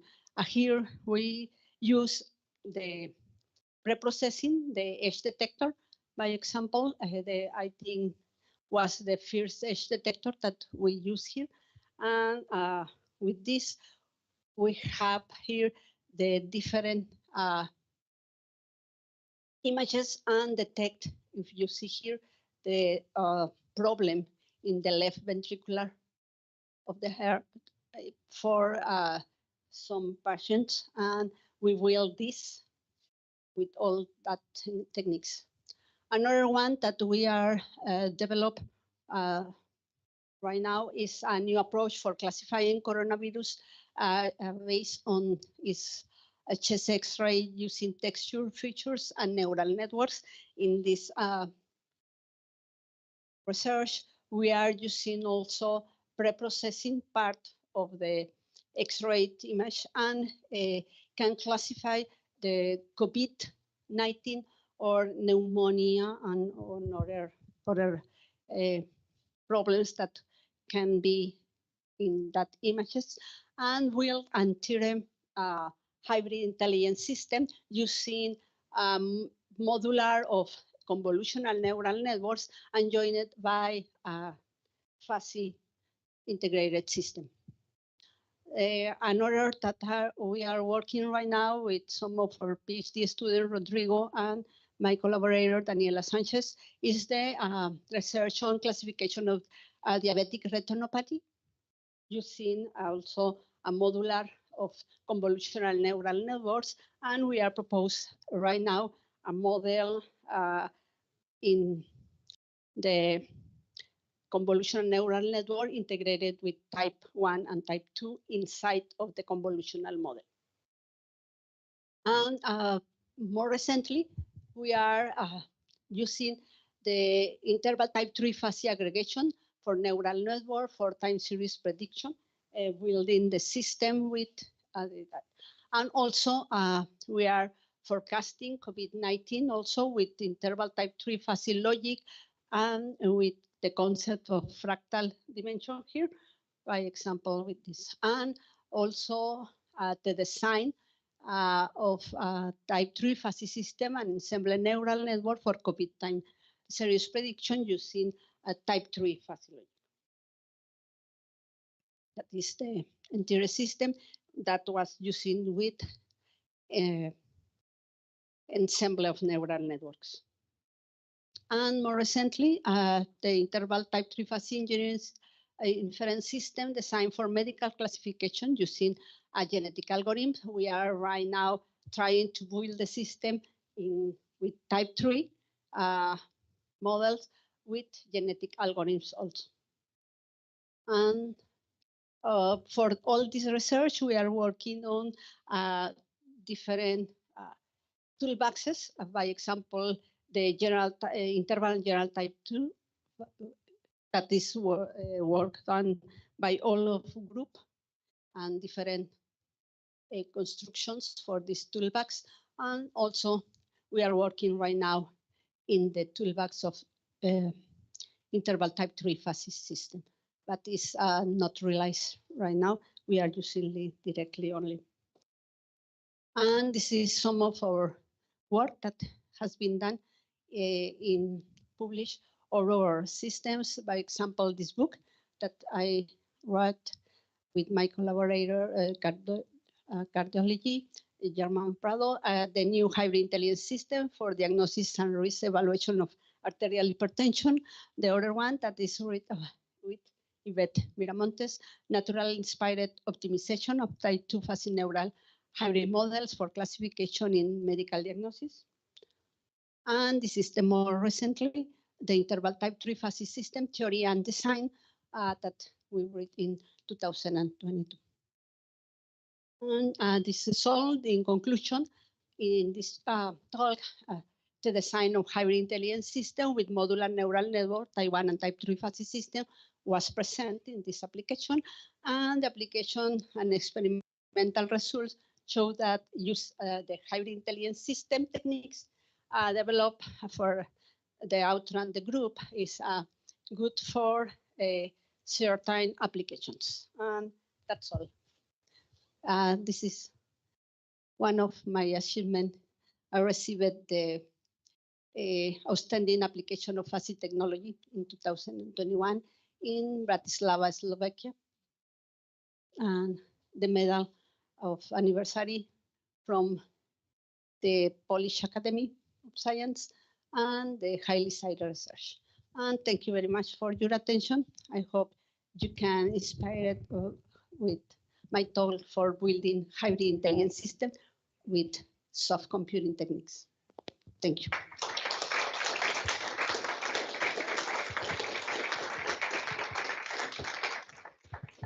Thank you, Dr. Patricia, for this presentation that I'm sure that will open new paths of research in our groups. Now we are going to pass to the question and answer stage. Do you have questions?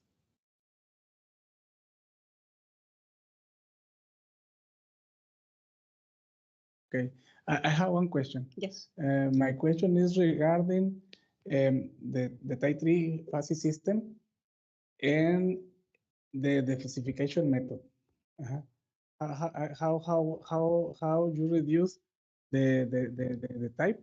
It's about the reduced type methods, okay? For type 3? For type 3, yes. Yes, we are working at the same at this stage using the same type reduction like type 2. So, using the different methods we are proposed right now, okay. Using alpha planes and all that things exactly.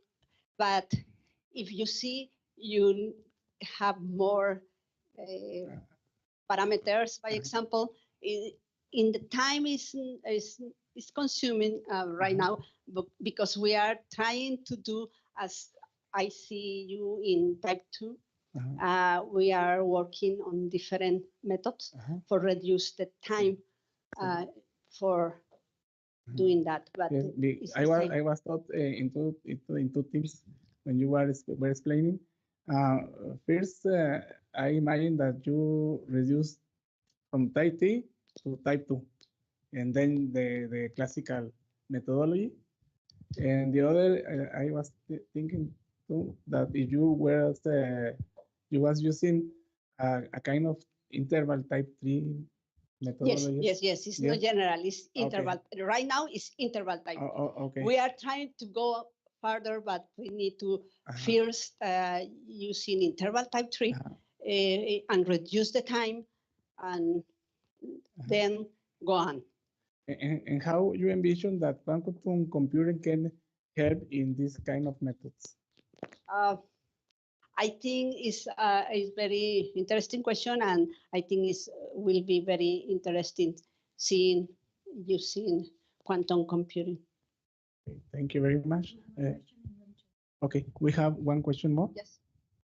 one more question in room team. Okay. In room 2. Okay. Hello, doctor. Thank you for your presentation. One of my questions is, what type of architecture, rule-based neural network expert systems are most suitable for implementing fuzzy logic?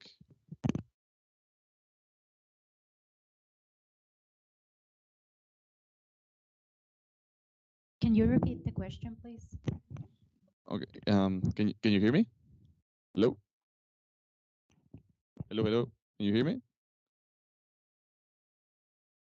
Hey. Hello.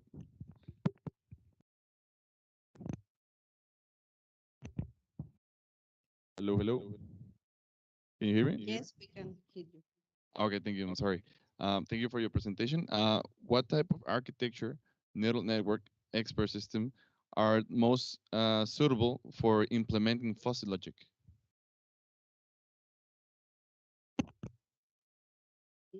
I don't sure is understand your question, because you say what architecture of neural network is suited for fuzzy logic. I don't know. I don't know if I understand well the question, Dr. Castillo. I don't. You. Okay, but I will answer the question as the models that I present here. That is, we are using different architectures of neural network. For I'm not represent a fuzzy system with neural network. That is, maybe you say like amphies. That is, the amphies, you know, is building a fuzzy inference system with adaptive networks. But in this case, we are done the architecture of the neural network uses some meta heuristics, by example, for building the architecture of the neural network. You can use many different neural networks, like convolutional neural network, by example, that is suited for pattern recognition right now. We are using some meta-heuristic methods for building that particular neural network, by example. And in the other hand, we are building the different fuzzy systems with, by example, genetic algorithms to build the entire system. And at the end, join the neural network models with the fuzzy inference system that we created. But I'm not combining right now for, like, in some years ago, yes, we use like an amphies. We maybe with Luis Fernando, we built a type 2 style of amphies. But right now, I'm not present here that type of systems. I don't know if this question answered your question. Okay, thank you. Another question? No. Oh, here we have one more question.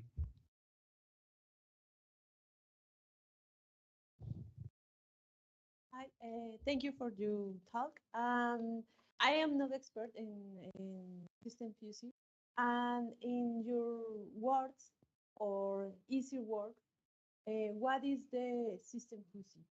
What is the concept? System fusion. What is in short word?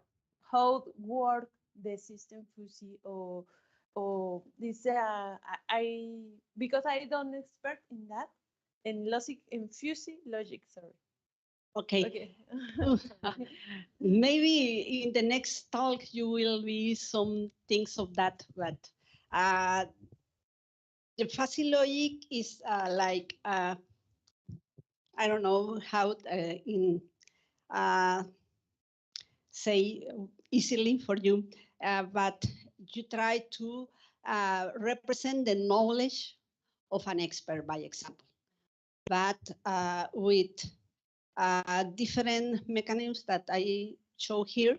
Maybe you need to start by type 1 fuzzy system for construct a simple fuzzy system that help you by example to monitor the movement of one mechanism, by example, like using a fuzzy system for control, by example, for the robot arm, by example. And you need to say what in one point we need to take some part and put in another. And it's a repetitive, but you need to control the robot arm, and you can use that fuzzy system and build it fuzzy system to say smoothly movement. By example, for using a traditional control method, you can move that. But if for some reason is one force moving that robot, the system building with a fuzzy control, you can move smoothly.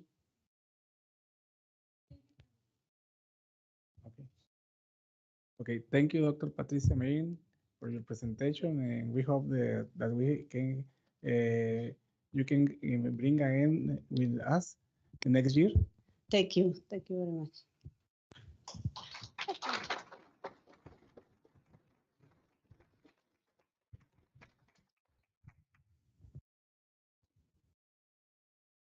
Before we finish this first part of the seminar, in behalf of the Center for Research and Development of Digital Technology, I would like to acknowledge the work and commitment of the Program Committee, Dr. Oscar Montiel, Dr. Anabel Martinez, Dr.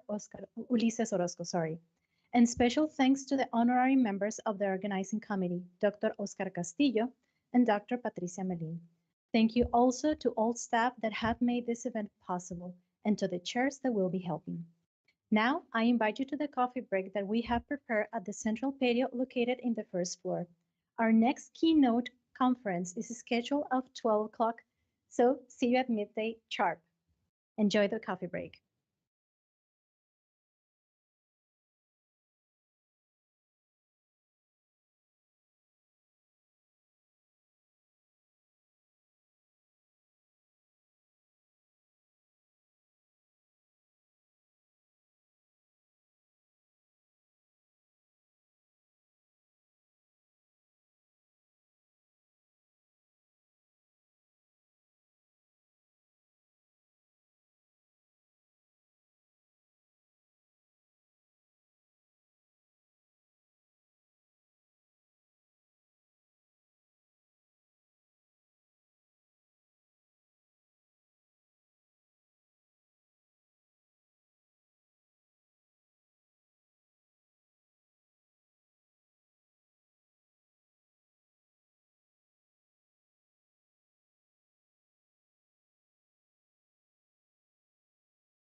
standing at the second block for our seminar on artificial intelligence and quantum computing.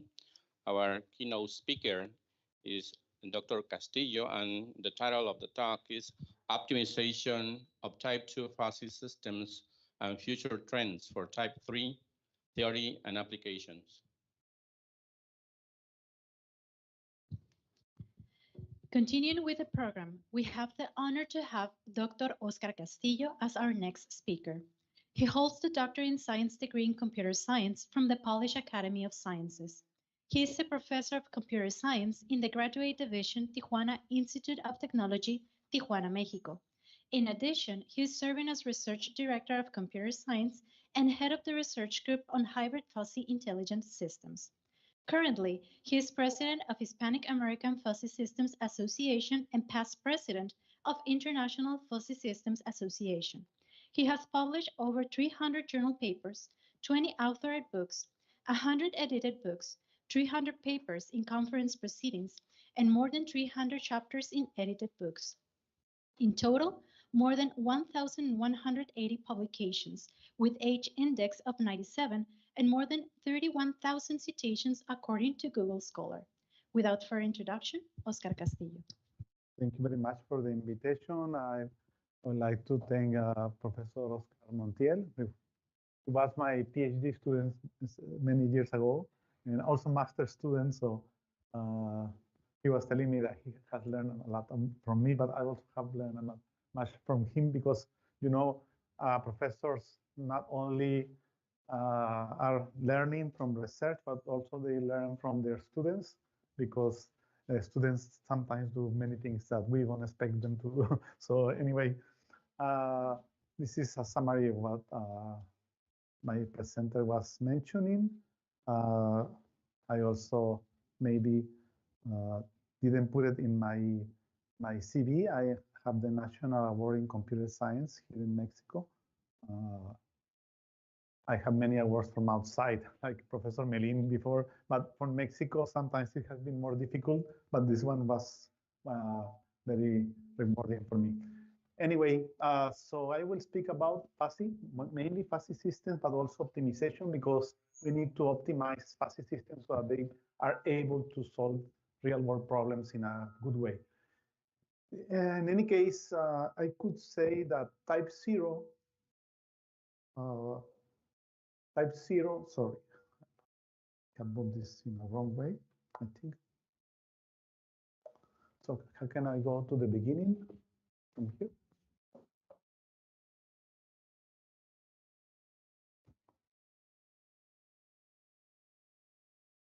This way you will move. I don't know how I did move to touch point. Anyway, so I will speak about fuzzy systems. So, you know, in the generalization that Professor Sade proposed in 1965, what he wanted to do was to include uncertainty in the models, but not uncertainty in the probabilistic way.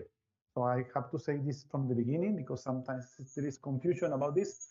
Uncertainty in the linguistic way. So uncertainty in what we mean by saying one thing or another.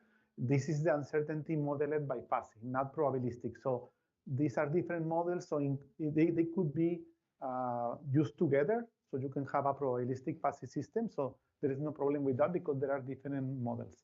Anyway, so he proposed this kind of approach, this kind of an approach for modeling uncertainty in 1965 with the concept of fuzzy sets. That's the main thing, because if you generalize classical sets using now fuzzy sets, then the whole mathematics change. So one way to view this is if we view it as a mathematical problem, so all mathematics is generalized. But I will not talk about this here because I'm mostly working on the computer and artificial intelligence side, but there are people working on fuzzy mathematics.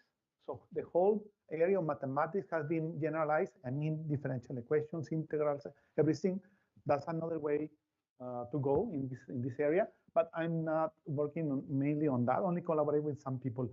In any case, Then type 2 was proposed in 1975, Professor Melin was mentioning, and later type 3 around 2021, 2022 by myself and other people in my group and other people in Iran and in Turkey. But in any case, what is important here is that we need to optimize these fuzzy systems for real problems. If we try to do it trial and error or by some empirical approach, it's difficult to find an optimal model, and so the results will not be the best possible. So what is the connection with quantum? There are several ways to connect or to interact fuzzy systems with quantum optimization. I could mention some of these things in a few moments, but if we view the number of publications, this is from Scopus in quantum combined with fuzzy, we see this is not too much. So this is I mean, this is important for new people trying to work in this area. This is a very important, maybe relevant area that you could try. So this is the number of publications. Main authors are from China. Of course, they are going quantum all the way. Only this is, I have a friend here in this list, Gianni Acampora from Italy. There are also some people in Italy and other places, but the number of publications dominated by China. And here you can see it.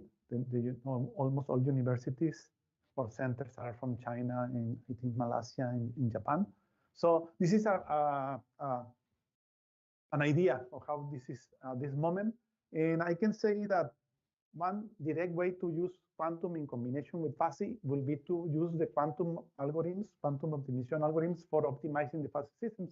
So just in the way that Professor Milling was mentioning that genetic algorithm could be used to optimize the neural network or the fuzzy system, you can easily think of changing it to a quantum genetic algorithm to do that. And we expect, I imagine that the results could be different because the approach is different. It's not the same thing. And you are not using bits, you change to, the change in this case to qubits and so on.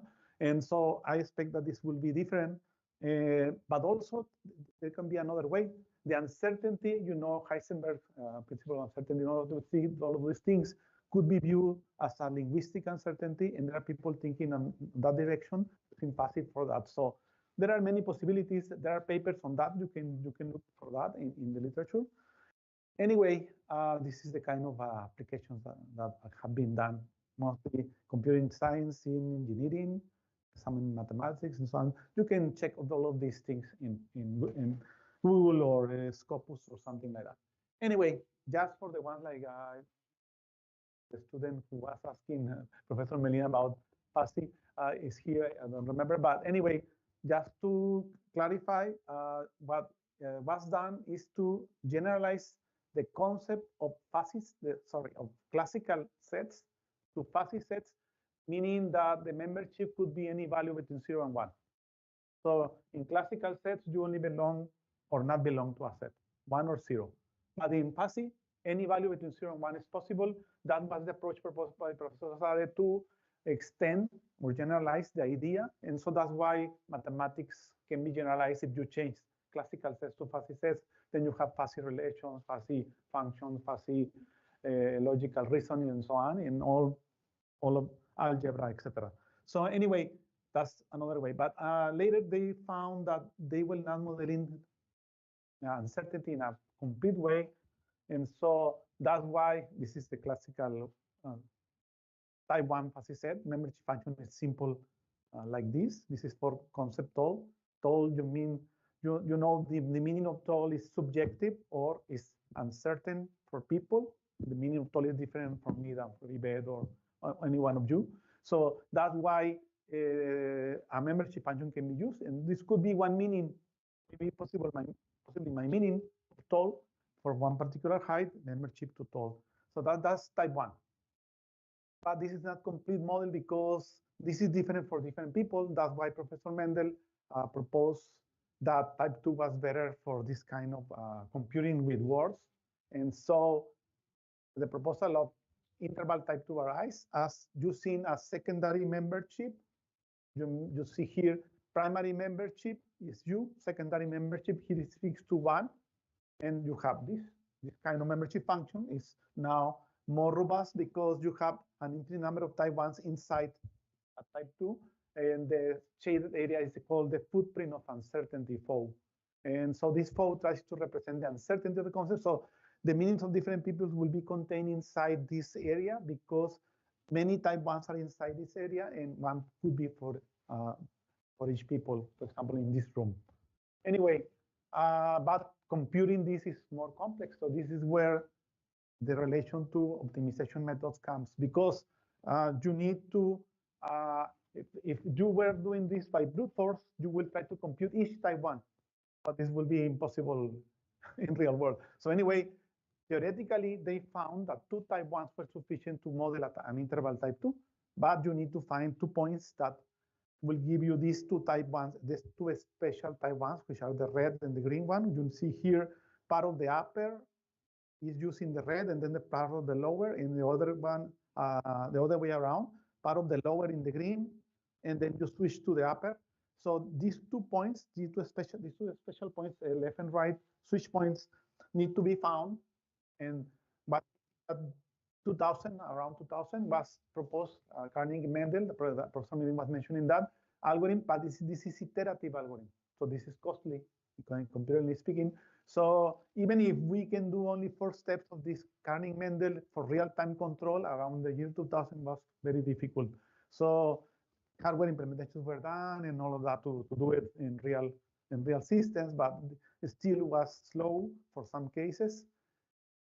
But the main idea is, speaking historically here, but this is the main idea, to understand fuzzy systems. I mean, the question from the person she was asking to Professor Melin in the morning. This is the idea. The idea is that you have the inputs to a fuzzy system, the outputs on the right side, but you use falsification. Then the rules, which are rules from the expert, rules from the expert in control, or the expert in medical diagnosis, or the expert in prediction, whatever. But you need an inference method, which is a generalization of the logical inference, modus ponens inference that you know from classical logic. Is generalized to fuzzy inference. And the problem at the outside is you need to reduce type 2 to type 1. This is what Professor Montiel was asking Professor Melin. Then this part is reducing, is like an weighted average to find a type 1 fuzzy set representing the interval type 2, and then you do the falsification to convert the type 1 to type 0. Type 0 is the number. Anyway, so you are putting an extra block here, the type reducer, that involves more computation. So that's why at the beginning, many people were saying, why do type 2 if they take more time than type 1, and you are not giving us better results? But we show that we could give better results, and later I will show very quickly an example. But anyway, one step further, then you have general type 2, in which you do not have now fixed number 1, value of 1 in the secondary membership, but a full membership function. This is the complete type 2 model, because you have a primary membership and then a secondary membership for each point of the primary. And you have a 3D membership function like this now, not on the planes, but you have coming outside of the plane membership function, which is, you can ignore that in the interval type 2 because this secondary is fixed to 1 for all points. So that's why interval type 2 is on the plane. But now we have a 3D membership function like this because the secondary is not the same value for each point in the interval. But this requires even more computation because now the procedures are slicing this 3D membership horizontally or vertically to then approximate with the union of all of those slices, I mean the result of the 3D. So this is a paper from, Roberto Sepúlveda was also professor here. He was my student also. He did this work with Montiel of showing that if you extend type 1, type 1 membership functions of the controller on the left to type interval type 2 on the right. This is for a controller of using the error and the change of the error in velocity to control the actual velocity with a control action. Anyway, you have granulated negative, 0, and positive 3 values of the error and the change of the error. And the outside is the control action granulated in 5 values. And this is the classical closed loop control, feedback control that you're using in this case, where we have type 1 or type 2 controller applying the control to the plant. Then you measure the value, the output. But in the feedback, you could have noise. So they simulated feedback, the noise in the feedback by a Gaussian noise generator, simulating in some way that noise that could happen in real systems with this plan. So with these measures, classical metrics of control that are usually used in this case. And the comparison was done assuming no noise, which is an ideal situation, comparing type 1 to type 2. No difference will be seen, no significant difference. But if we have in the experiment 3 and 4 real system, assuming uncertainty in the feedback, then you will see when there is no uncertainty, the sum of the errors along the simulation here that is, I think 200 seconds. Type 1 is blue, type 2 is red, no significant difference. But if we go to the noisy situation, you can see very clearly in the lower figure, very clearly the blue signal, which is type 1, almost in all cases, the error is higher in all the times. So the sum of the errors will be clearly for type 2, which is the red one, lower than for type 1. So this is for a level of noise. And also, I remember in information science where they published this, they asked the reviewers that we change the level of noise for different values to see. And of course, increasing noise, the difference was bigger. Decreasing noise, the difference was lower because type 2 tended to be type 1. So anyway, this was one of the fifth papers where this was shown in 2007, 2008, I don't remember. Then it also was shown with real robots, real systems, but this was in simulation at that point. Anyway, on the other hand, we have that we need these fuzzy systems, we need to optimize them. And I mean, even if we know the fuzzy rules, I mean, even if we have the experts to give us the rules, the parameters of the membership functions are difficult to find even for type 1, more even for type 2 or higher. So in this case, I will show one way that we have solved this is from one of my students. Now she's PhD, Gloria Amador.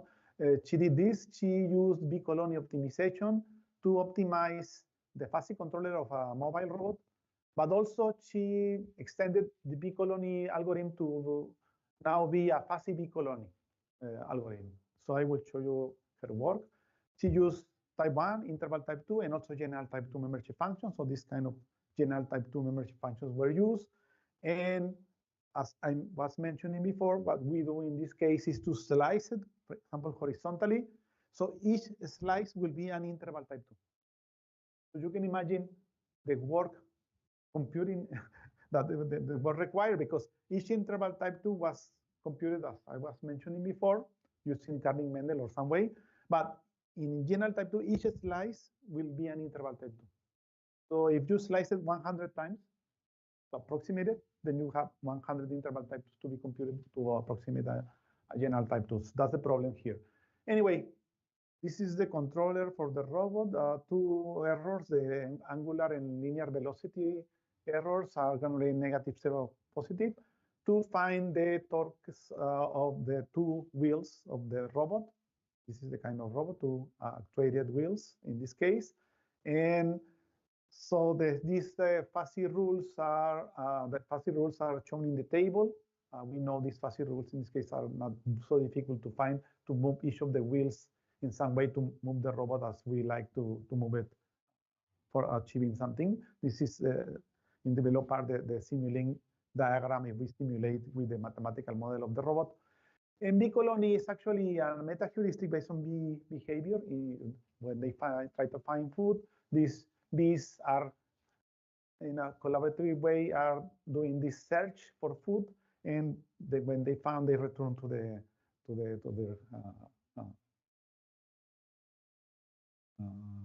place, and the equations for doing that, this is the interesting thing, they have parameters also. So these parameters here, alpha and beta, are the parameters of this algorithm. In genetic algorithm, the crossover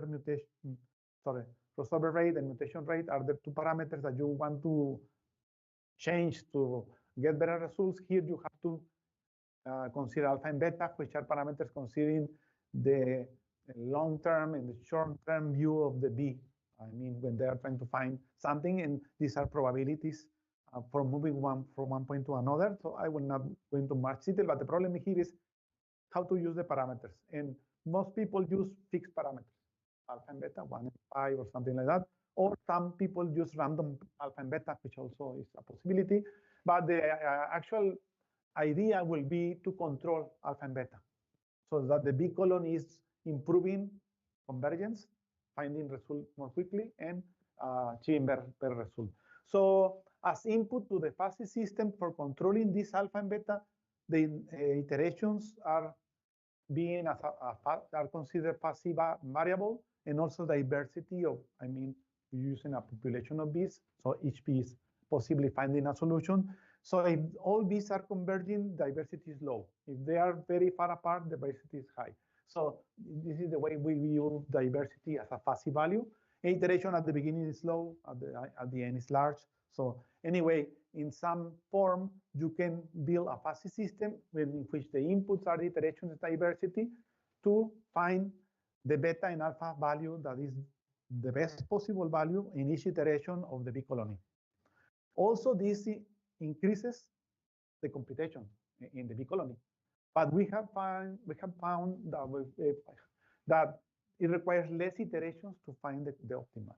So at the end, what it appears to be more computing, because the fuzzy system is working along with the iterations of the bee colony, reduces the iterations that we need to find the result. So this is a type 1 implementation. Interval type 2, you see the footprint of uncertainty, and general type 2, which is 3D membership functions. And we will see the comparison of the results. These are the rules that my student at that moment, she experimented with bee colony, and she was by experimenting in a moment like an expert in bee colony. So she find that when, for example, iteration was low and diversity was low, then beta and alpha will be high and low respectively, and so on. So that these linguistic rules will give us the best behavior of bee colony. And this is the implementation. Here is for this robot, the trajectory that we wanted was the desired trajectory, the red one, the curve in red. And the blue one is the actual one found by the fuzzy system that was designed. In the top is with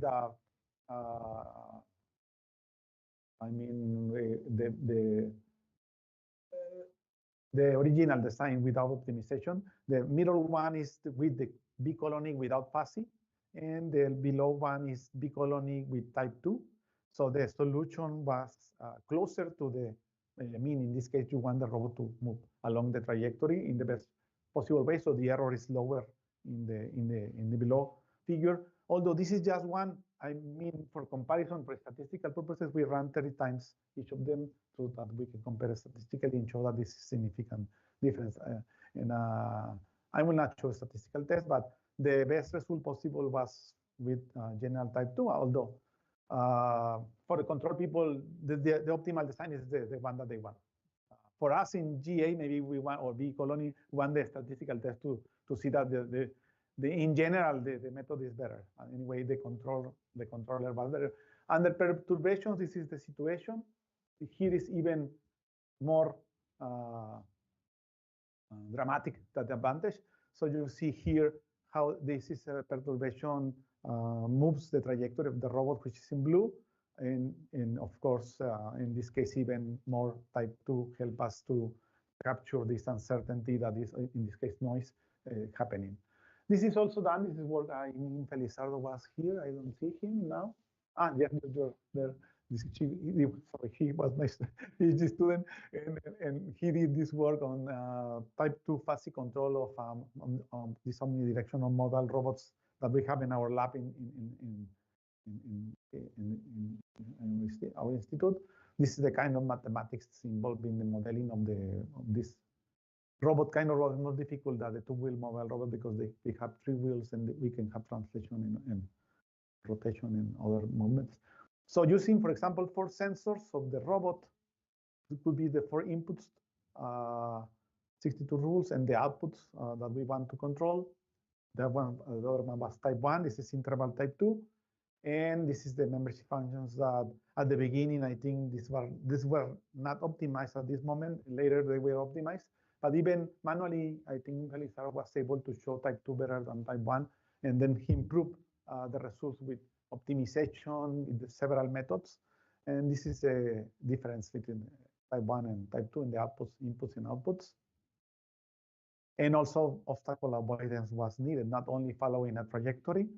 And in this case, this particular robot, which is called Robotino, has a simulation environment to check your design because before doing the actual movement of the robot. So this is kind of a simulated environment. You can see that even simulations, the speed of the robot was higher that you can achieve with type 2. And so the time required to complete a circuit was lower. And the errors, so this difference between the actual trajectory and the one that you want to, or you desire to have, is are lower. And later he found with general type 2 even better results, and when he optimized it, even better. So now very quickly, if we go to type 3, is again, next step, another membership function, tertiary membership function we propose, that is allowing us to model uncertainty over the secondary, which was modeling uncertainty over the primary. And so now only interval type 3, so the tertiary is fixed to 1, like in type 2. Anyway, so these are the kind of membership functions that we have. So now the footprint of uncertainty is the green part that you see here, more complicated. These are scaled Gaussians over Gaussians. So our Gaussians in the primary and also in the secondary and tertiary, or sorry, secondary, tertiary is fixed to 1 in this case. So actually, this is very close to general type 2 because the tertiary is fixed to 1. So if now the tertiary is not fixed to 1, it will be more difficult to plot. And here again, I'm skipping all mathematics because operations of sets like union, intersection, and so on, and all mathematics that go with that, algebra and so on, are generalized with this. So we have done it. We haven't done it yet, but we can generalize calculus, differential equations, on with type 3, like it was done before with type 2. And I think Noe has done something with differential equations, fast differential equations here. Yeah. He likes more mathematics more than me, I think. Anyway, and but we had done it for control, and this was published in 2021. I think this was the first paper to show that type 3 could be type 2, because now we are faced with the same thing as 20 years ago. People were saying, no, don't do this. Type 2 is more time consuming, giving us good results, and we have to show that it was worth it. Now we are trying to show that type 3 is worth it. This was done with some people from Iran that work on fuzzy systems, and they have in the lab this kind of system for controlling temperature. And sorry, this was published in International Journal of Fuzzy System. Later, we published another control paper in this journal. This is for balancing microgrids. And this is done with, this is only from a group here in Tijuana for quality control evaluation. We have done this before with type 2, and we extended to type 3 to see the results. And now, for example, my previous student, Leticia Amador, she extended now the B-colony control with type 3 and applied to the robot, and this was also published. And more papers you can find if you search through my papers, and you can download most of these. They are open access, and some of them are not, but the open access are easily done. Check it, you can download. We have then our books in type 2, you can check previously, and this one shown also by Professor Patricia Melin in type 3 was the first book in type 3. Now we have done 2 more, one for control and one for prediction, I think, and one more to come in next year, I think. Anyway, so also you can check this. This thing of highly cited researcher is very important. I think I don't know if you have seen it, Professor Melin showed it, but in Mexico, I think there are only 2 more people besides Professor Melin and myself that have it. It's very difficult. And even as we haven't done it after 2018 because Chinese are doing a very good work and citing each other. I think they formed the groups and they are citing each other a lot. And so it's very difficult to compete with them in that regard anyway, but at least we did it in those years. So thank you very much. This is my talk, and I'm happy to answer any questions that you may have. Thank you.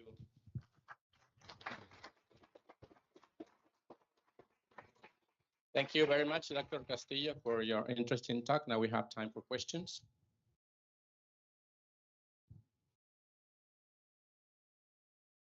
Any question?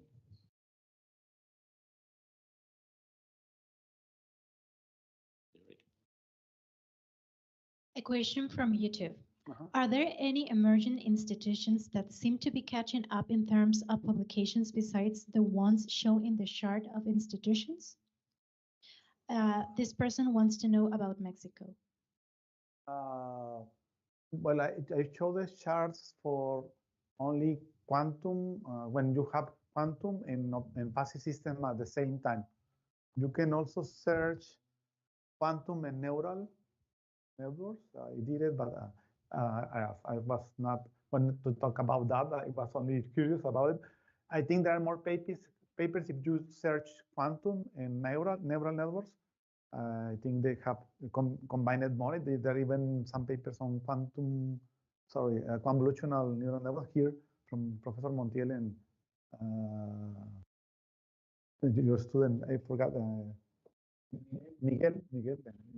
So there are more papers in quantum and neural, but I was curious about, because my talk was mostly of fuzzy to see fuzzy, and I find a paper by Vladi Krinovich in which he was summarizing what has been done, and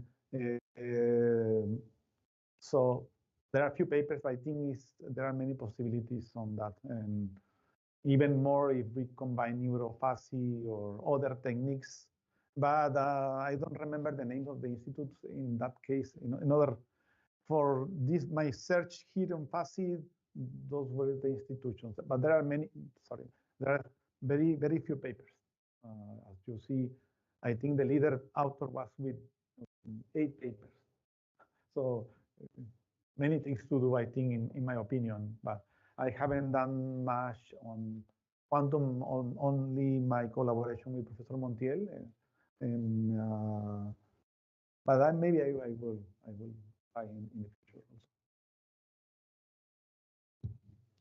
Another question? No. So thank you very much, Dr. Castillo, for your presentation. Thank you. Hope to see you next year here. Okay, my pleasure.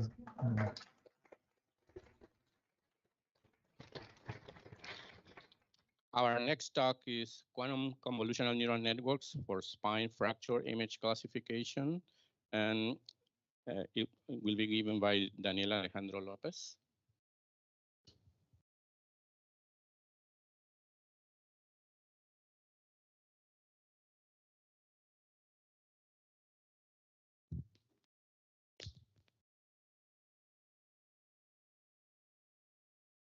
Daniel Alejandro Lopez Montiel is our next speaker. He graduated with honors in biomedical engineering from the Tecnológico Nacional de México, Instituto Tecnológico de Tijuana in 2021. In 2022, he pursued a master's degree in digital systems at the Center for Research and Development of Digital Technology, Instituto Politécnico Nacional, where he graduated with honors in August 2024. His thesis centered on developing hybrid classical quantum methods for computer-aided diagnosis of spine fractures in medical images.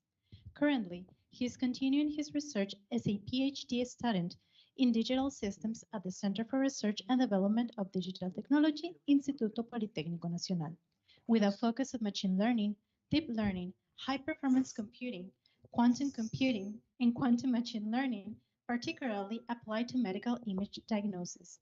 I hand over the word to Daniel Lopez. Thank you very much for the introduction. Hi, everyone. Thank you all for being here. So today I'll be presenting the work titled Quantum Convolutional Neural Network for Spine Fracture Classification. The presentation, let me see. Oops. Technical difficulties.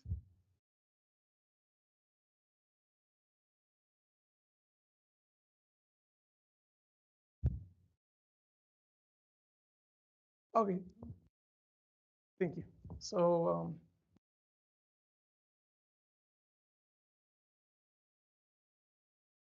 the presentation is divided into 5 sections. We'll take a brief look at the background of the problem. Then we'll see what's been done lately and our approach for this particular problem. We'll see some results and then what we can gather from them. So let's begin, right? The problem we're facing here is osteoporosis bone fractures. As we all know, they severely hinder quality of life, and they're mainly caused by low bone mass density. If we take a look at this graph, we can see that not only do we change of bone mass density as we age, but there's also a difference between males and females. Other things that can cause this reduction in bone mass density are things like menopause, and in the case of women, pregnancy, right?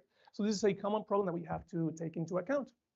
This is how the structure for a bone tissue looks for an unhealthy patient. Here on the right, we can see that it's hollow and it's very fragile when compared to healthy bone tissue.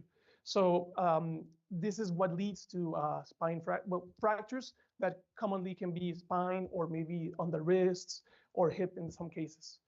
So what's been done recently? Well, for spine fracture classification using intelligent methods, we can take a look here at this timeline that I made here. First, in 2019, we can see that CNNs were able to perform on par to radiologists, attaining 94% accuracy in spine fracture classification. Down the line, we can see that other solutions, such as ensemble methods and another CNN, are able to perform on par with medical experts. So as the trend continues, we can see that other problems, such as binary classification and other types of models, such as residual models, have demonstrated good results for this task. This showcases that it is an important topic to explore, and that these solutions may lead to aiding physicians in the diagnosis. More recently, we can see that even more complex solutions can be used, such as advanced spine lesion annotations, and also using more recent models such as efficient net versions. So why do we choose deep learning, and particularly, as the title of the talk suggests, quantum machine learning? Well, we can see from here that this is what the model is seeing. Essentially, the model highlights the regions of interest for the medical images that we provide to it, and it aids physicians in the diagnosis so that it is more complete. But in regards to quantum machine learning, why are we choosing it? Well, I like to refer to this table done by one of the most prolific authors of quantum machine learning, Maria Schultz. What she's trying to convey with this table is that there's several challenges that we have to face when talking about machine learning and quantum computing. And essentially, the purpose of this is to showcase that even though there's a gap and there's a difference in both fields, we have to explore the potential possibilities of improvement, as well as try to shift the paradigm in some point, right? As we know, classical computing is able to solve a lot of issues, but quantum computing may be able to solve other problems. So that's why we are focusing on this project. So what did we do? Well, first, we can talk about the dataset that we used. We are using the VinDoctor Spine XR dataset. It is comprised of 12,000 X-ray images, and this one is divided into 8 spine lesion classes. Here we can see some of the samples that we have in our dataset. This dataset is intended for detection purposes. However, for this work in particular, we focused on classification. As you can see here, there's some bounding boxes that surround the important areas of the images that our model has to focus on. However, as I mentioned, we are going to be focusing on classification. So we're not specifically working with the bounding boxes, but into the image as general. So as I mentioned, the data set has about 12,000 entries, 12,000 samples. But when we try to see the distribution for unique images, meaning unique radiographies, we can see a different trend. We can see that there's different perspectives for the radiographs that we have. And also there's some minority classes, as you can see here, and some majority ones. So what we have to do is undersample our data set if we want just to work with unique images and reduce the total numbers that we have for unique images up to 90%. This is to avoid bias from the model. So it not only focuses on the majority classes, which are no findings and no stifites, but the model is also able to perform acceptable classification for the other classes. This is how the images look after data preparation. I just use the bounding boxes here to highlight the important parts that the model should focus on. As you can see here, we have different classes that comprise our dataset. So for selecting the deep learning architecture, we chose ResNet 18. In this case, it is a medium size model, and it is able to attain good results while also not having a lot of parameters, so that we can use it for the intended purposes and also for the hybrid quantum aspect. So it avoids overfitting as it uses residual skip connections, and that is useful for us in this task. But in regards to the quantum aspect, we propose a quantum circuit. Here we're working with 4 qubits. This is the input information that we're going to be providing to it. And this comes from in form of classical data. So in order to pass it from classical data to quantum data, we encode it using an angle embedding layer. This is just a series of rotation gates over the y-axis, and they prepare the classical data to quantum processing, right? After it, we have 2 quantum convolutional layers. These act similarly to how classical convolutional layers would, and as they entangle the data, and they also rotate over the y-axis. In between, we have used a quantum pooling layer. This, as intended, works similarly to what a classical pooling layer would. So it uses Hadamard gates and the other gates that I just explained previously to average the features that the quantum convolutional layers extracted before to prepare for the output. And after the other quantum convolutional layer, we have the decoding, which is essentially measuring the feature maps that we extracted from our input data that was classical. And after quantum processing, we convert it back to the classical aspect for further procedure, or to look at the output of this layer. So how do we use it in the architecture that we previously mentioned? Well, we just put it here at the end. And this is to accommodate, as I mentioned, we're using 4 qubits. So this is to accommodate the size of the circuit that we're working with. Because we put it after our average pooling layer, we are able to reduce the input dimensions that we have here from 512 all the way to 4 by 4. And that's how we are able to work with such little qubits. In the way that we're working with this quantum circuit, if we were to accommodate this quantum layer in other parts of our architecture, we would have to take into account the input dimensions that we have in the architecture. So to evaluate the results that we have, we're going to take a look at the classification metrics. This is a multi-class classification metrics, meaning that we have, as the data set has, as I just mentioned, multiple classes. So we have to take a look into the main diagonal to see the true positive corrected samples. We are also going to be looking at the ROC, which is a way of seeing visually the performance of the model across different classes of our data set. And finally, after using the predicted values from our model, we're going to be computing the rest of the classification metrics. So what did we get? Well, the classical model shows a peculiar behavior. And this is because we used a grid search model. This grid search model takes as input different hyperparameters from our model, for instance, learning rate, weight decay, and the frozen layers that we have that we want to define, or the unfrozen layers. And it tries to look for the best combination out of all these different things. So what the grid search model did was to find the best combination And what it did was that it was able to initialize the weights at the point where they no longer need much more training. So that's why you can see here that it's very stable. However, there's some difficulties. As you can see here, there's a big gap between the accuracy from the training set to the validation set. But this also has to do with the difficulties that we put from our data set. As I mentioned, we reduced the data by 90%. So that's why it is a challenge for our classical model. The same can be said by the other classification metrics. However, we do see an increase in the one score, and then it becomes stable. When we take a look at the multi-class classification metrics, we can see something different though.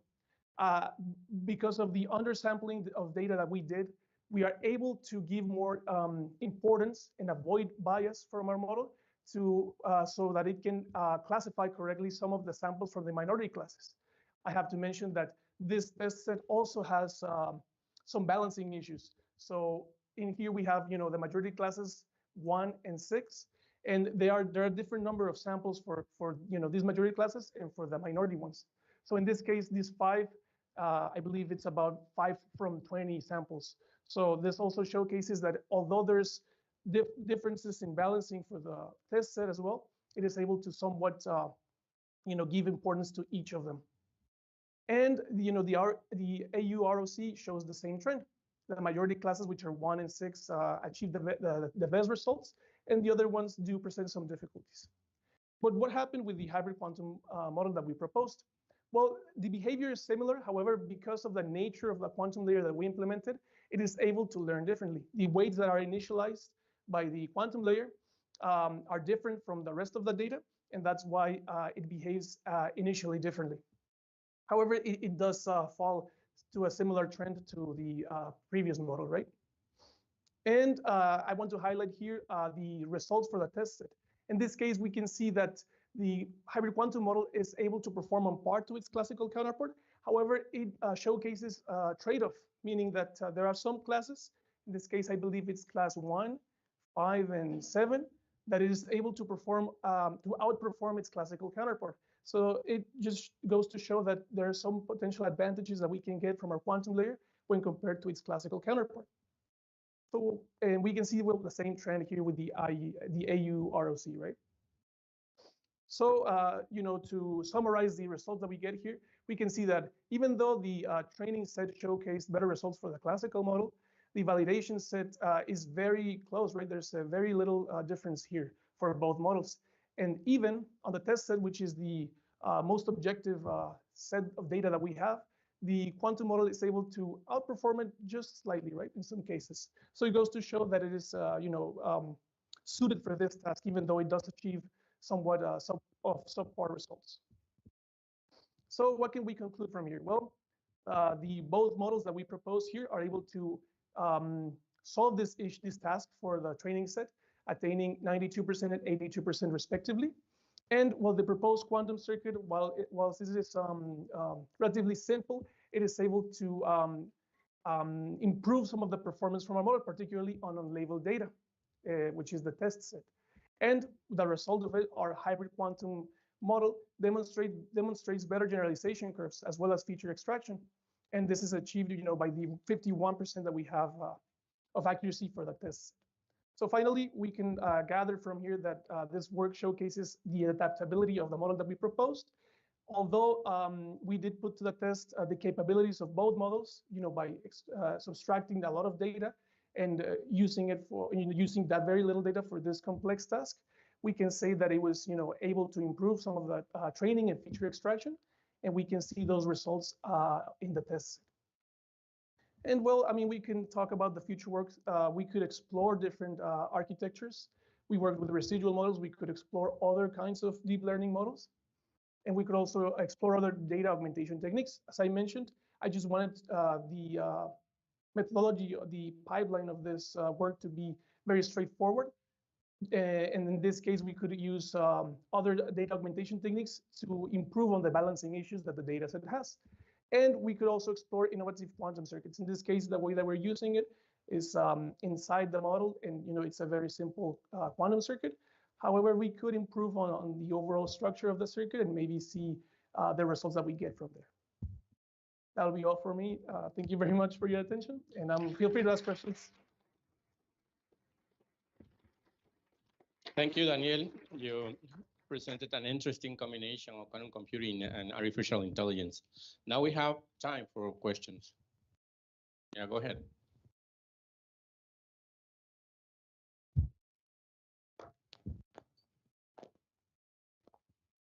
Thank you. First of all, thank you very much for your presentation. It's very interesting. I have one question. You are saying that you are using a classical network. Is ResNet 18? Yes. Yes. So you are comparing ResNet 18 with ResNet 18 with quantum. Yes. That's right. So how much is increasing the training time using the quantum approach? Thank you for the question. That's very, very interesting. So it depends on the way that we're using it for training. So what I did in this case was a combination of processing. We processed on GPU the deep learning model, and the part of the quantum layer, we processed it on CPU. So there was some overhead, but I would say maybe a few minutes. For instance, if an epoch took about 15 to 20 seconds on the classical model, it would take about a minute and a half or maybe 2 minutes at most for the hybrid quantum version.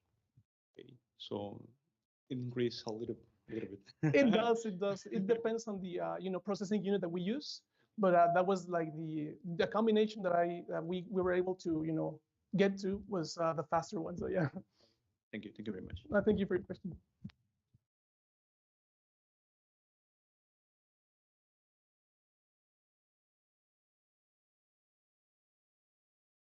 Thanks for the presentation. I had a question. For example, you say that the advantage of quantum model is the quantity of data used. So my question is, when you made the comparison with the classical and the quantum, what with the same data set or was with different data sets?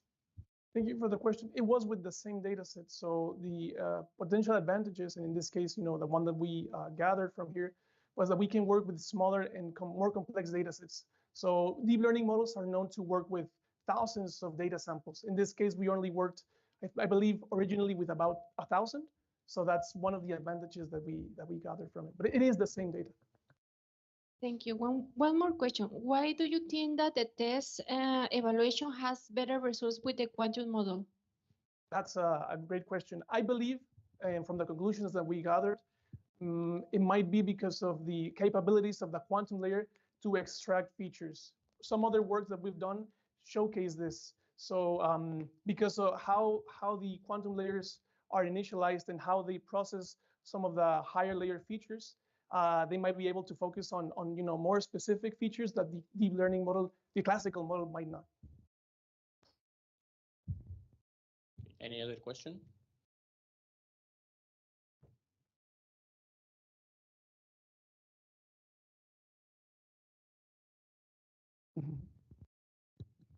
Thank you for your presentation. It's a very interesting work. Well, maybe you mentioned it, but I have this question. Does your results came from a real, I mean, a simulation on a quantum system or a real quantum computer? And what are the limitations on a real quantum computer? Yeah, thank you for your question, Doctor. At the moment, we are using simulations.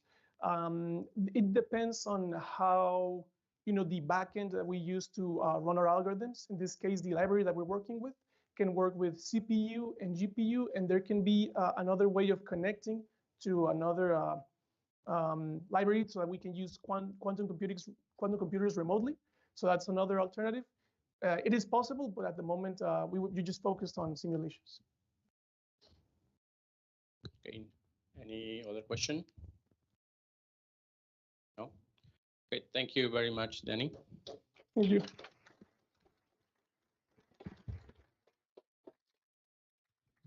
Our next presentation title is Roche Infestation Optimization Algorithm with Enhanced Performance using Automatic Parameters Adaptation based on fuzzy systems.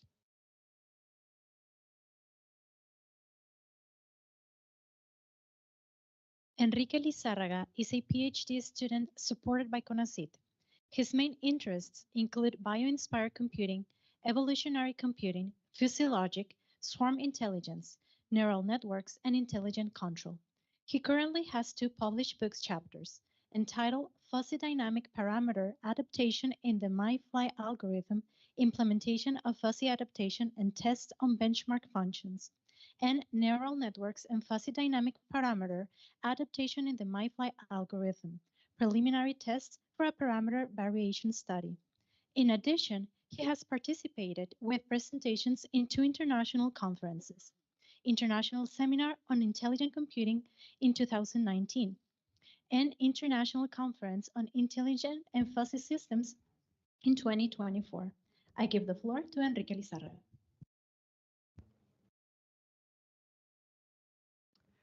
Hello, everyone. Good afternoon.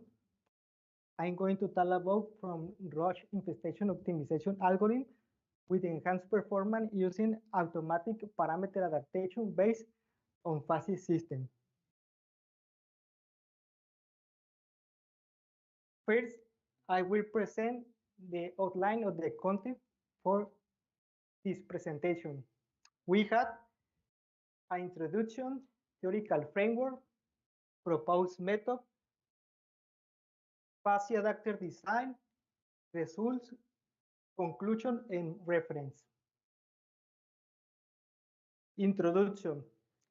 The RIO or Roche infestation optimization algorithm as a variation of PSO. This algorithm sharing principal characteristics of PCO. For this reason, it has been selected as the subject of investigation in this study. The main contribution was introducing a fuzzy adapter that modifies some parameters through fuzzy rules for better perform of the RIO algorithm. Combining PSO with fuzzy logic through an adapter allows for dynamic and effective parameter adjustment. Therefore, a fuzzy adapter was developed with 9 fuzzy rules, modifying the parameter Cmax with the object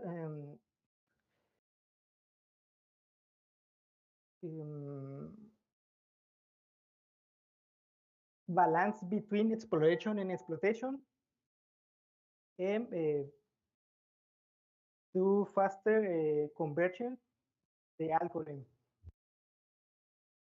Theoretical framework, the combination of the PSO with fuzzy logic offers a promising direction, improving its adaptability and robust in solving complex problems. This method was proposed by Haben et al. It's implying principal behaviors of core watches with exhibit complex group behavior resulting in the formation of aggregates. In other words, core watch we had different behaviors. Let's continue the explication of Roche infestation optimization. The RIO algorithm is based principal 3 behaviors. Core watches seek the darkest location in search space. They also socialize with nearby core watches, and periodically core watch leave their comfort zones to explore for food. In equation 1, we had the formula update velocity. In equation 2, we had the formula for updating position. The principal parameter we have in this case was CMATS, is the connected and social adjustment.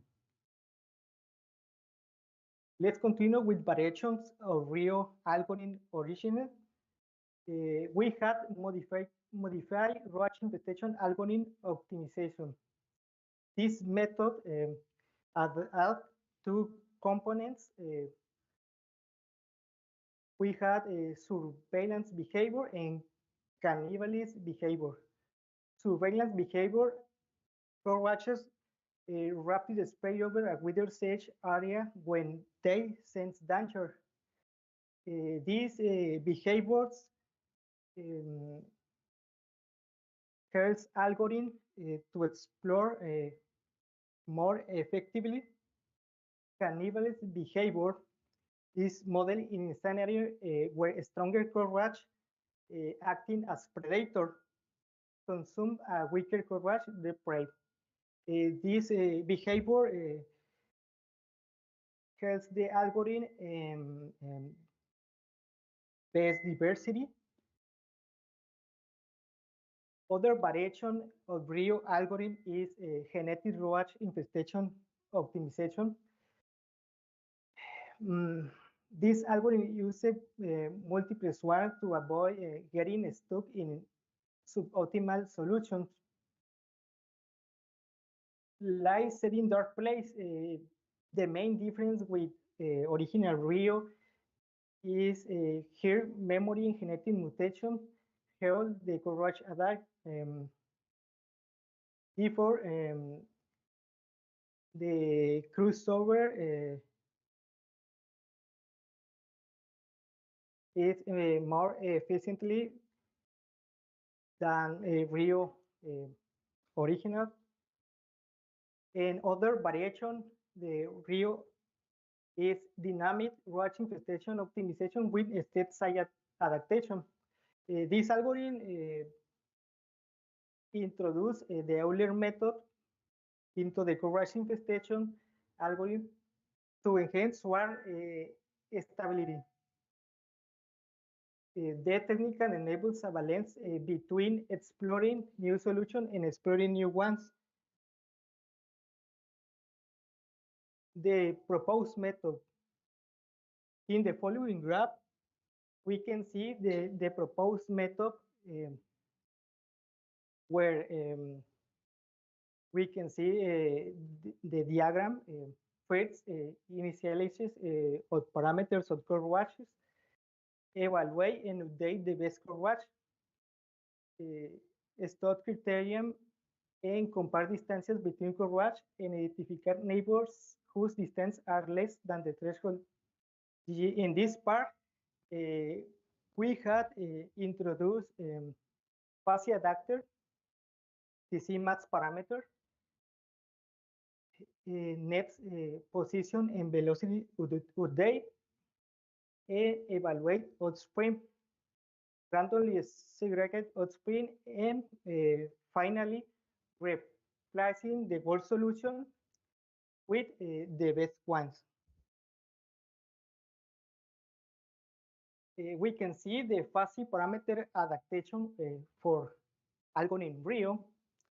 The first adapter design was a fuzzy adapter with one input and one output. The input are the iteration and the output was a parameter CMATS. We had on the left side 3 fuzzy rules, and on the right side we had the inputs and the outputs membership function. In equation 3 represent triangular function of membership function.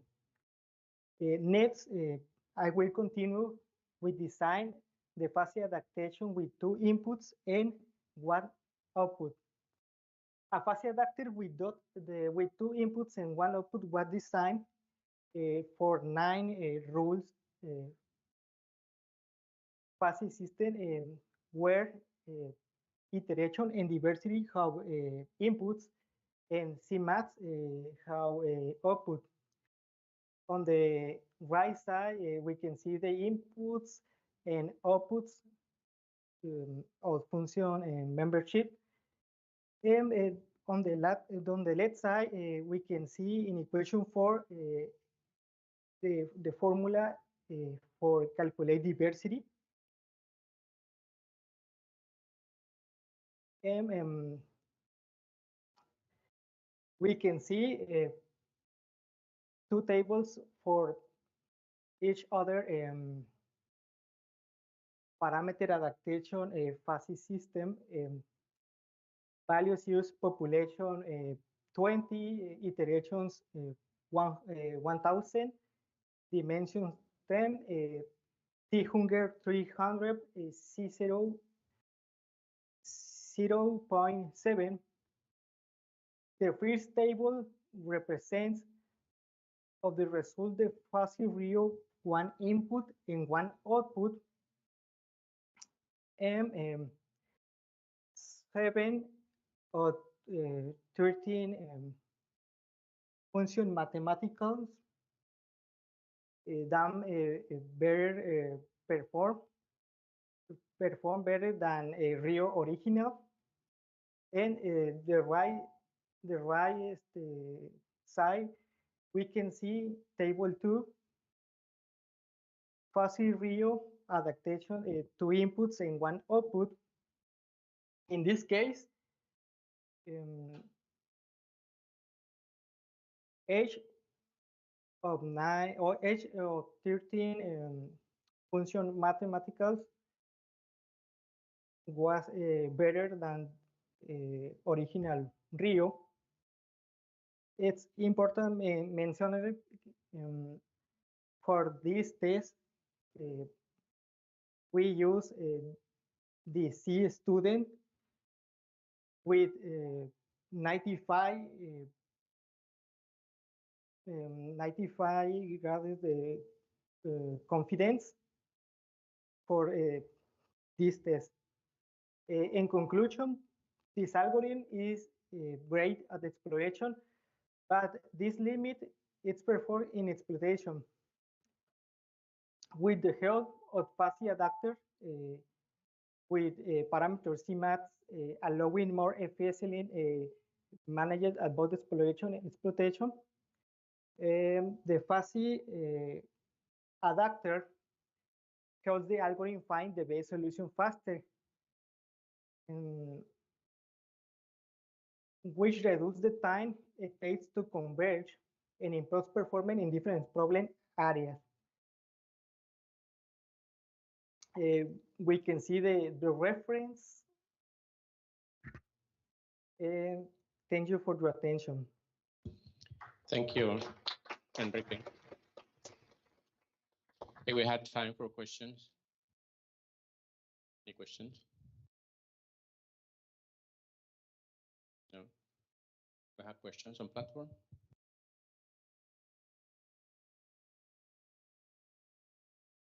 No. Thank you, Enrique. Thank you very much.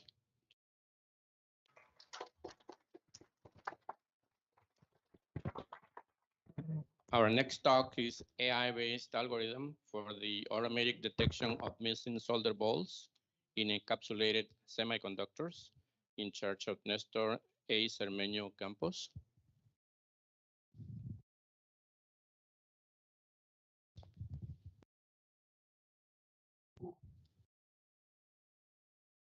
Nestor Alexander Cermeño Campos is a PhD student at the Faculty of Engineering at the Autonomous University of Baja California.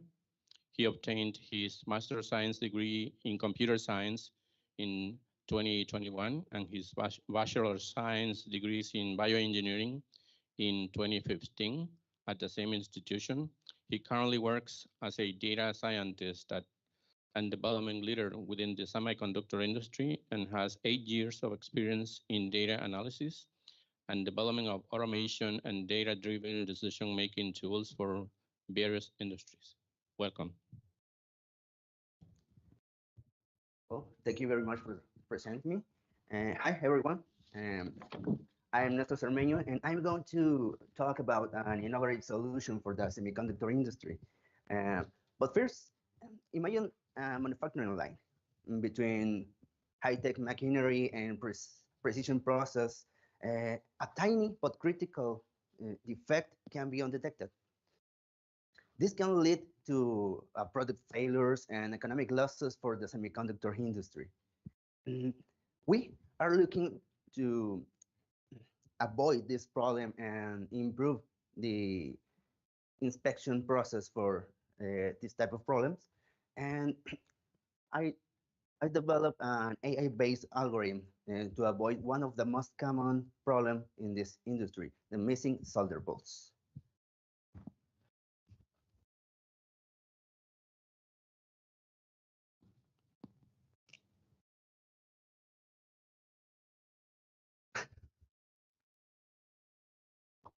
Okay.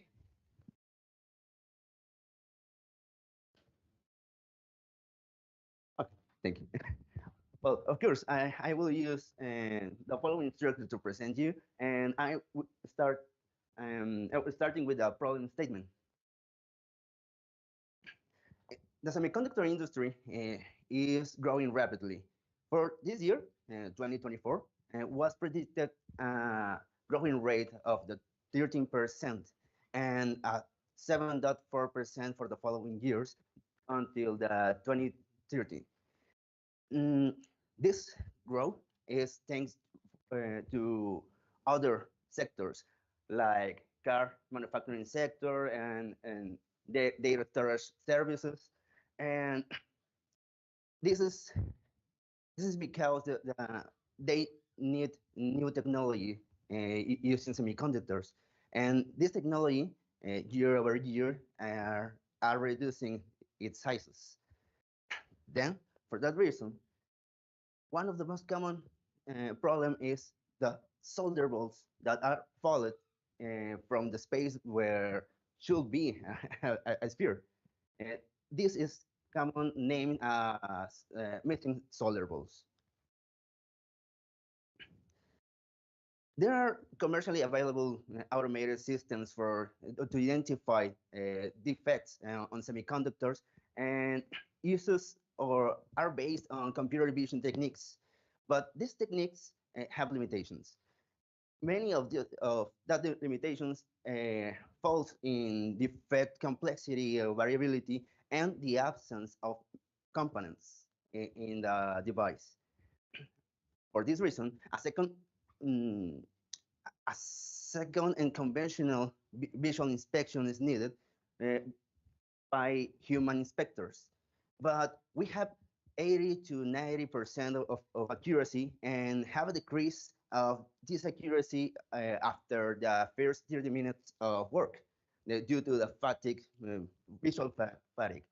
And well, we have many reasons to improve this process for the semiconductor industry. And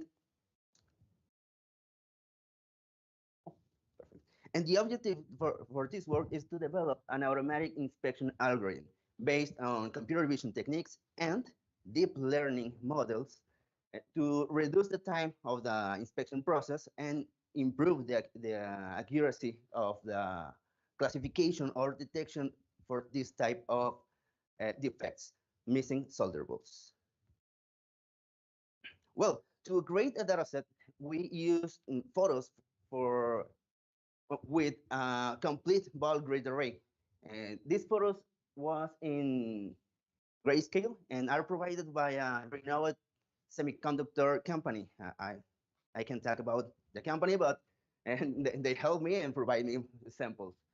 And well, in this stage, I select a 100 threshold level based on a visual exploration in order to divide or separate the metallic and non-metallic materials in the image. Then, using that spots of metallic materials in the image, I calculate the perimeter and the area to apply a circularity formula and identify which spots are spheres.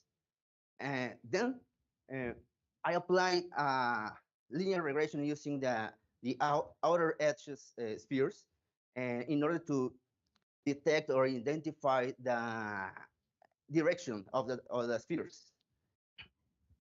With this and the spaces between the spheres, I create an automatic value grid array in order to identify what are where are the spaces with a sphere and where should be a sphere. Using this, I grab each square to create two classes. Classes with sphere and classes with a folded folding sphere, named missing balls. Sphere, no sphere, or folded sphere. But I use other more technique based on the distance between the spheres to create a new crop and have more data visualization around the sphere. This is to evaluate if more data around the sphere could improve or enhance the results. Additionally, I apply a technique used in eye disease classification to enhance features and create 3 new data sets using different combinations of that feature enhancement.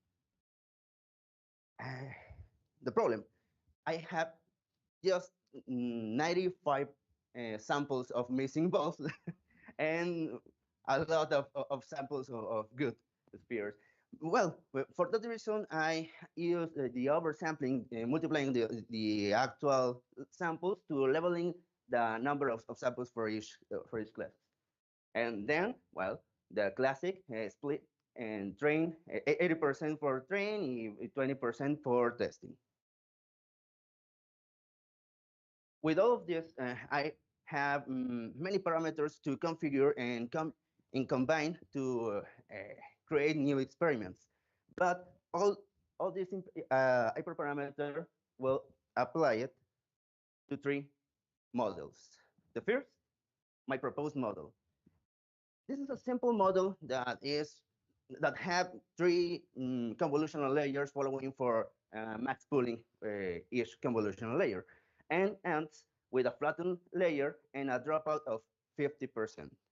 This to avoid the overfitting. The other models are well-known models and pre-trained models named B16 and MobileNet B1. For these models, I modified the last layer in order to add my classification layer. Add my classes ball and missing ball. Well, I evaluate these configurations using my personal laptop with the following specifications in order to use the GPU device to accelerate the testing, the training and testing times. And I focused on the F1 score metric because the original data set was unbalanced. Then F1 scores consider not only the true positives, but false positives and false negatives too. And as we can see, the custom of the proposed model is leading the top. But we have a detail. FT0 means the original image without the pre-processing method of the feature enhancement.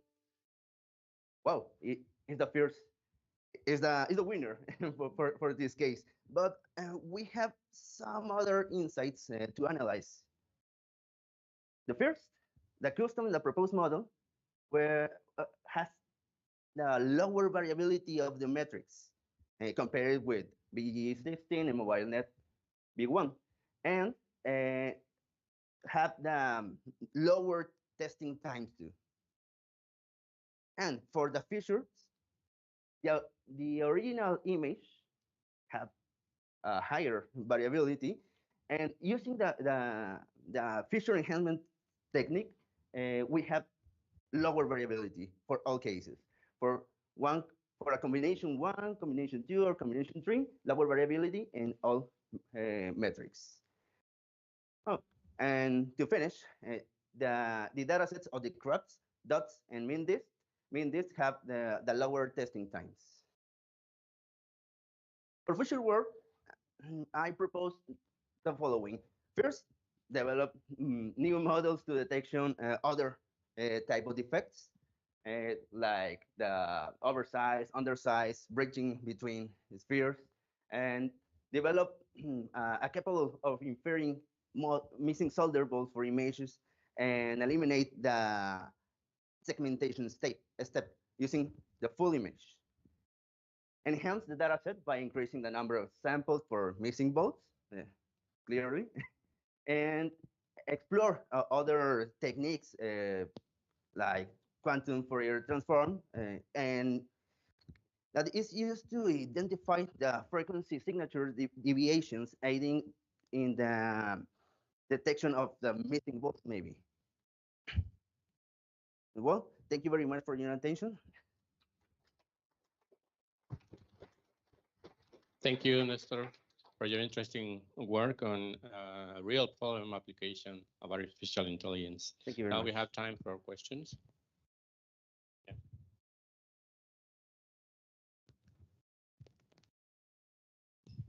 Yeah, thank you very much for your presentation. My question was towards the oversampling techniques. What technique in particular do you use to oversample to balance the data set that you have? For this case, it was a simple multiplying the original data sets in order to have the same number of samples. Simply is multiply. Okay, no, yeah. Thank you very much. I was wondering because we all have the data problem, so yeah. Oh, okay. Thank you very much for your question. Thank you. Thank you. Any other question?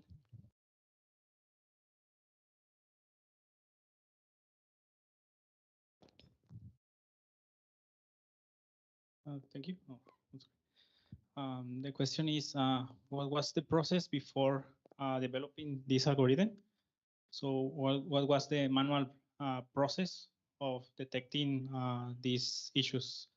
And also if there's any metrics for that improvement?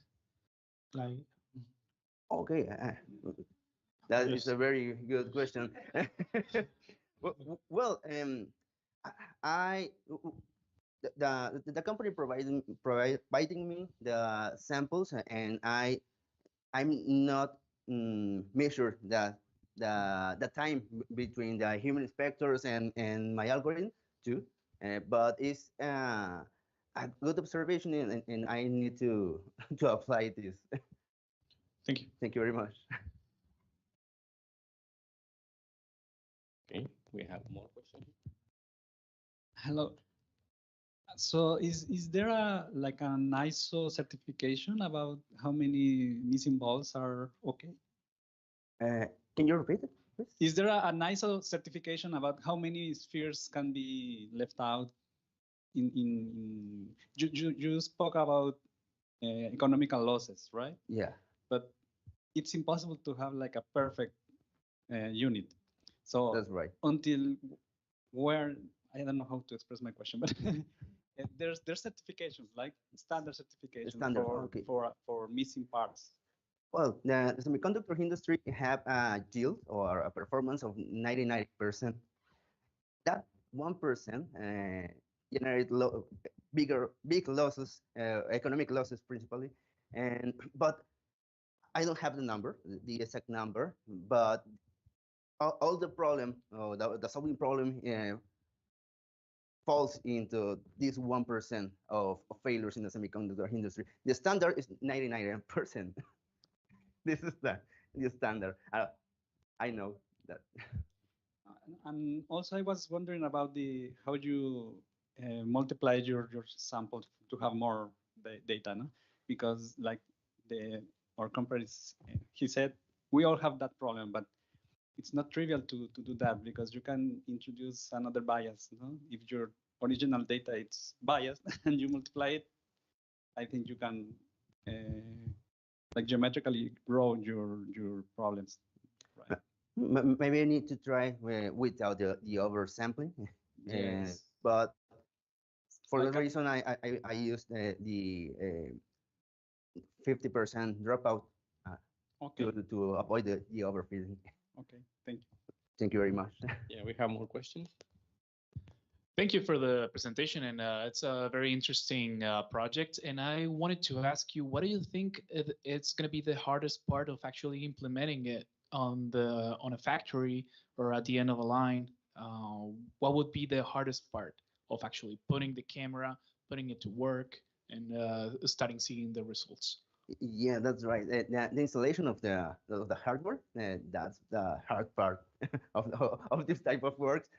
But once we have the hardware installed, the first or the main challenge is to reduce the time, the time of the inspection process. That definitely is the main challenge. Okay, and then you were referring that to the actual performance of the camera, taking the picture and deciding whether it's good or bad. Is that what you're telling?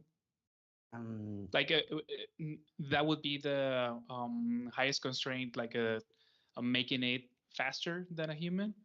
Oh, okay, yeah, that's right. If we put cameras and apply the inspection directly in the area, or we can improve or reduce the time of the inspection compared to visual inspection. Take the device, visualize the device using a microscope, and then classify it good or bad device. And one last question. What would be the hardest part of implementing this, but business-wise? Like, and trying to sell this to upper management and say, this is going to work, let's invest in this, either validation of it or complying with industry standards. What do you think, like in a business case, would be the hardest part to for the implementation of this system? Well, I think it will be the false positives, and as a result for this type of technique or model. Well, for the industry, they have standards to apply a new technique in their process. To apply this, we need to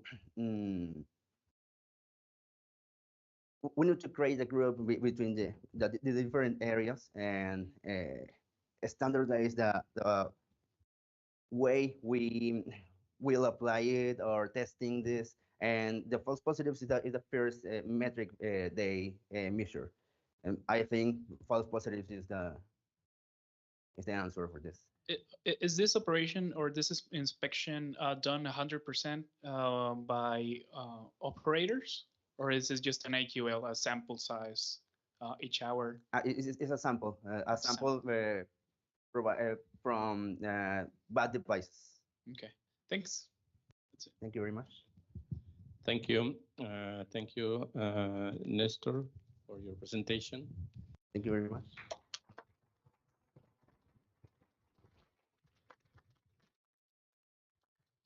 Here, our next talk is application of IMU sensors and AI for infrastructure monitoring. In charge of Maria Fernanda Lopez Barajas.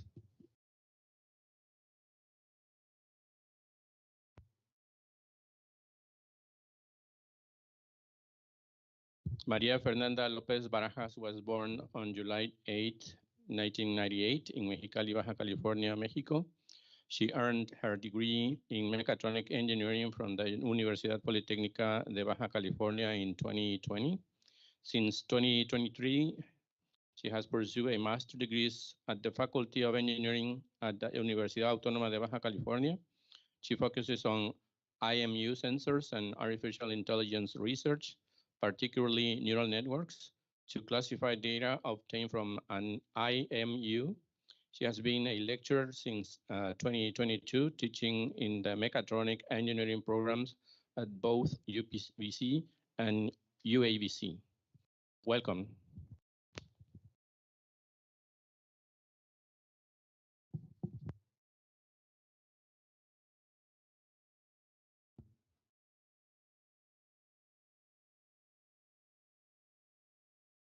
Hi, good afternoon.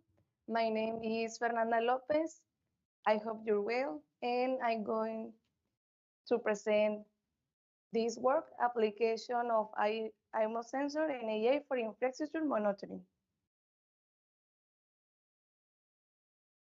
The content is as follows: introduction, theoretical basis, IMOS applications, application SHM vibration-based, case study, SHM for roots, experimentation and results, conclusion, and finally, references. This work explores several ways to apply IMO sensor and AI in infrastructure monitoring, providing the implementation methodology and a case study applied to root infrastructure monitoring. The case study aims aims to detect the speed bumps using data windows containing acceleration measured by an IMO sensor. CNS was developed to classify the presence of a speed bump with an accuracy greater than 80%. Let's begin with IMO sensor. What is an IMO sensor? Initial measurement unit sensors are electronic devices that can integrate accelerometers, gyroscopes, and magnetometers. These components measure the acceleration, angular velocity, and magnetic direction. The application of appropriate signal processing allows the position and orientation of an object in space can be estimated. By combining these measurements, an adaptable system for navigation, motion tracking, and structural health monitoring can be obtained. IMOS offer advantages such as lightweight design, low cost, quick response times, and versatility in their applications. However, they have some challenges, such as cumulative drift and sensitivity to noise. Thanks to the development of IMO sensor technology, over the years, their field of application has expanded to areas such as robotic, sport, structural health monitoring, automobiles, electronic devices, and aerospace industry. I must have shown green potential in infrastructure, particularly in civil engineering. One critical area in which they are used is structural health monitoring.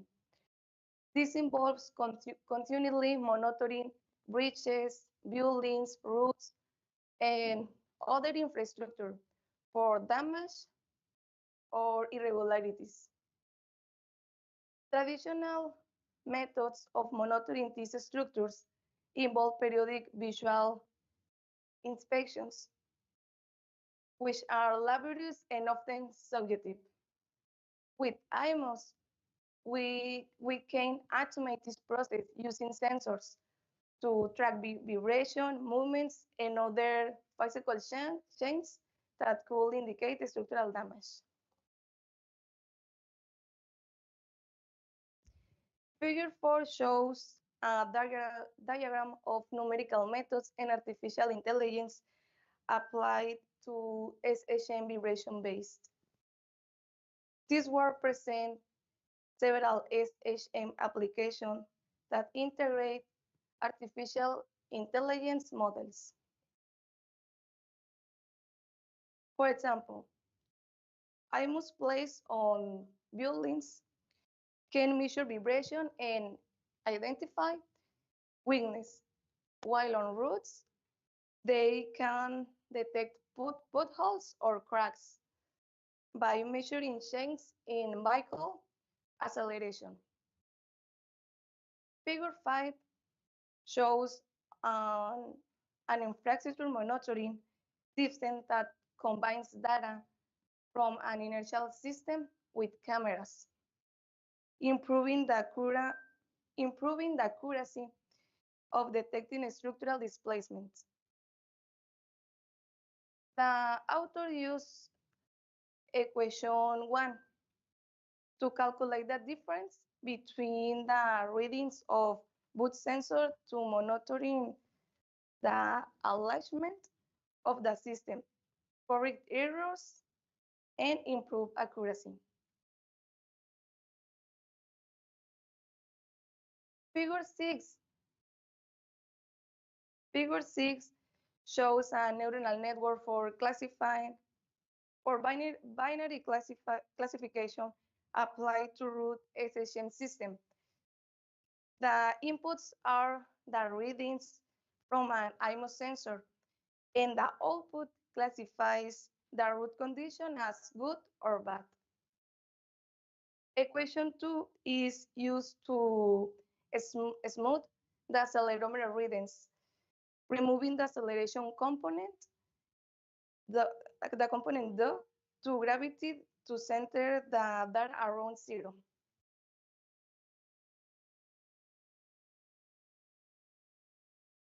I will present a case study on using IMO sensor and artificial intelligence to monitor root infrastructure, focusing on detecting speed bumps in real time. The work is based on the readings acquired by the MyRio accelerometer placed inside a vehicle. A library program was used for data acquisition, and a Python program was used to classify the data using a convolutional neural network.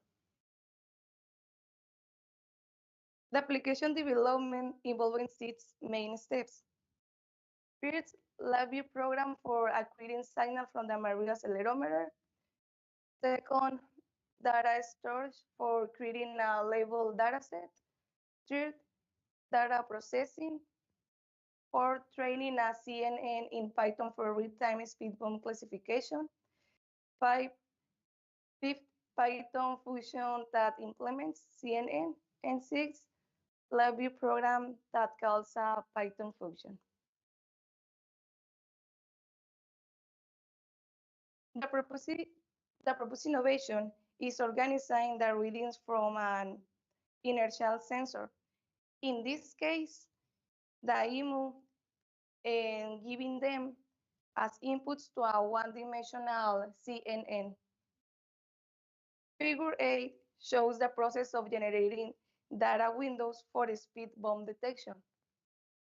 The time deltas are organized into 3D array for training the CNN, using dataset of 756 time deltas, of which 154 correspond to the label speed bump.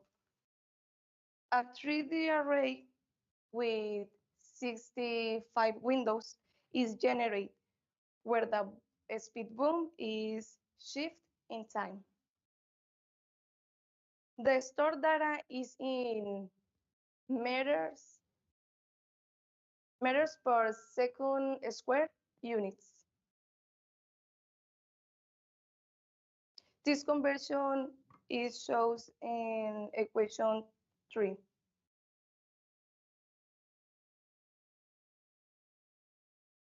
Figure 9 presents the shifting of the window in the speed bump dataset. The window have a shift of 7 time deltas between each one. For example, the first window contains time deltas from 0 to 307. The second window contains from 7 to 314. The three windows from 14 to 321. And so on until the 65 windows are complete. These windows will be the CNN inputs.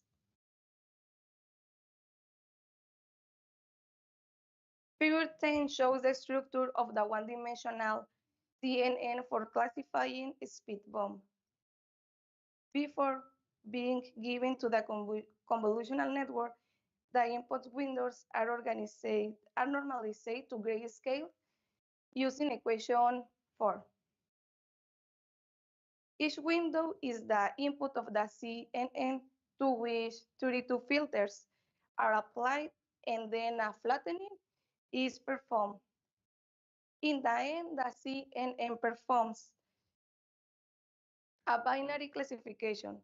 So in its last layer, it used the Simon function to assign a percentage from 0 to 1 that the current windows belong to the speed bump state. If the percentage is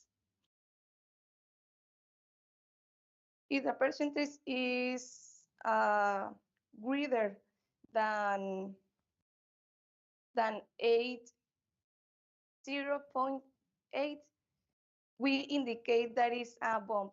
This condition is shown in equation 5. This classification is shown in LabVIEW interface.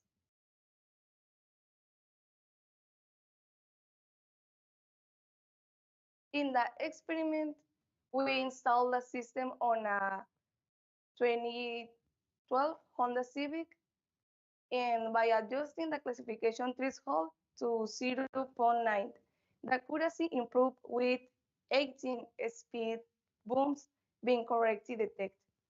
Despite some false positives, the system showed great potential for real-time speed bump detection. With further refinements and expanded dataset, we hope to further improve the system accuracy, reducing false positives and increasing its robustness. In conclusion, the integration of IMO sensor and artificial intelligence has proven to be highly effective for infrastructure monitoring. This system provides a non-invasive solution capable of analyzing data in real time. Although there are challenges such as drift and noise, IMOS plays a key role in the future of infrastructure monitoring. Artificial intelligence, and in particular convolutional neural networks, has made it possible to automate future extraction and classification, improving the accuracy in detecting damage or structural irregularities. And the reference.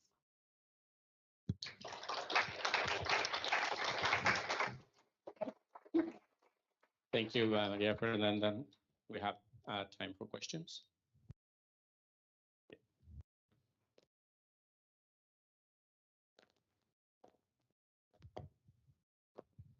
Thank you very much for your presentation.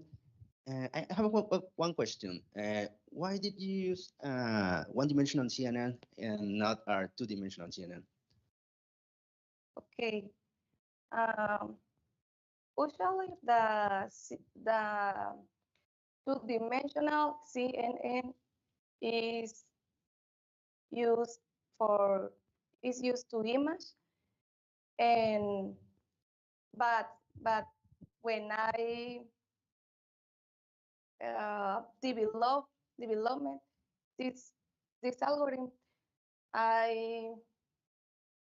we use two-dimensional CNN, but the results weren't not good. The one dimension CNN has greater or has best results than the two-dimensional CNN. Okay, perfect. I have one more question. Sorry. I don't know if you talk about to reduce the failure, the positive false positive. Sorry, but how do you reduce the false positive? Okay, this CNN was trained with data of the speed bump, but this CNN hasn't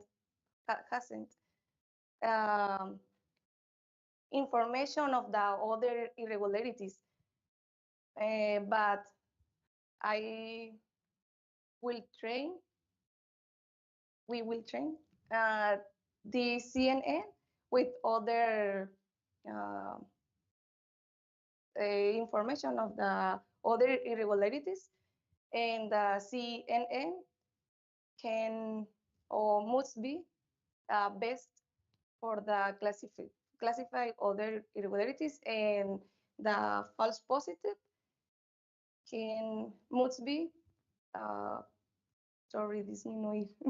No problem. Thank you very much. Any other question? No? Okay. Thank you very much, Maria Fernanda. Thank you.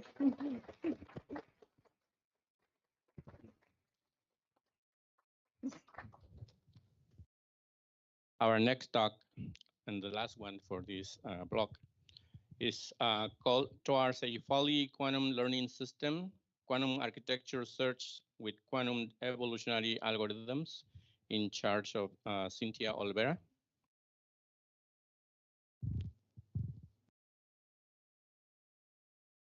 Cynthia Olvera is a doctor in science in digital systems from the Instituto Politécnico Nacional through the Center for Research and Development of Digital Technology, where she conducted research on classifying EEG signals using quantum intelligence computing.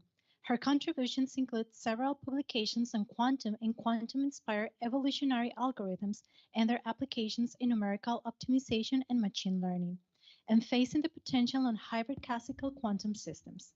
Currently, Cynthia works at Corteza AI, where she contributes to researching, designing, and deploying cutting-edge machine learning and deep learning models to tackle complex real-world challenges.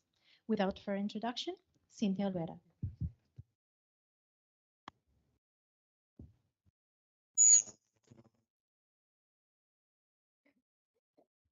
Good afternoon, I'm Cynthia Olvera. Joshua Rubio was originally going to present this work, but unfortunately, well, fortunately for him, he's expecting the arrival of his baby, so he couldn't be here, but he apologizes. So I'll be presenting the work instead. The title is Towards a Fully Quantum Learning System, Quantum Architecture Search with Quantum Evolutionary Algorithms. The outline of this presentation is a brief background, the presentation of the proposal, brief explanation of original quantum algorithms, of the proposed local evolution quantum architecture search, what involves what constitutes the supernet, the quantum local evolutionary search, the experiments and results obtained, and a conclusion. So recent advances in quantum computing have resulted in the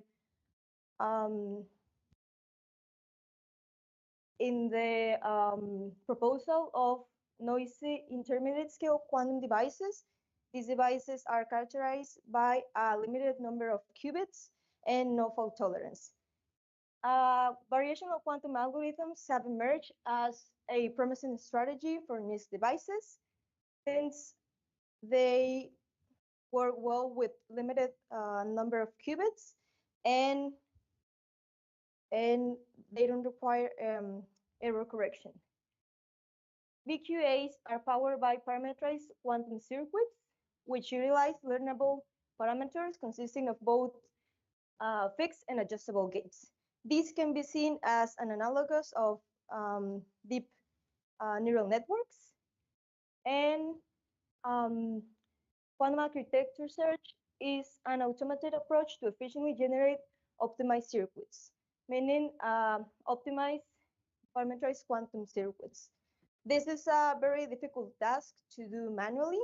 Therefore, several proposals have been presented in the state of the art, which vary from brute force to more advanced techniques such as evolutionary algorithms and reinforcement learning. Since the computational cost associated with these different strategies for identifying the optimal answers very significant depending of the method. Therefore, our proposal balances the exploration and exploitation in the search space by integrating global and local search techniques. We employ a quantum evolutionary algorithm that focuses on quantum local search, demonstrated effective performance even with limited populations and epochs. The search process is conducted within a pool of potential architectures encoded in a supernet. And our approach seeks to minimize the quantum footprint while delivering comparable results to other quantum architecture search methods that require extensive search steps. Our method employs a variational quantum algorithm, which can be seen in this image. As we can see, as an input, we have a training set, a cost function that minimizes, that optimizes the parameters theta that are to be fed to the ansatz. The ansatz is another of the inputs. The ansatz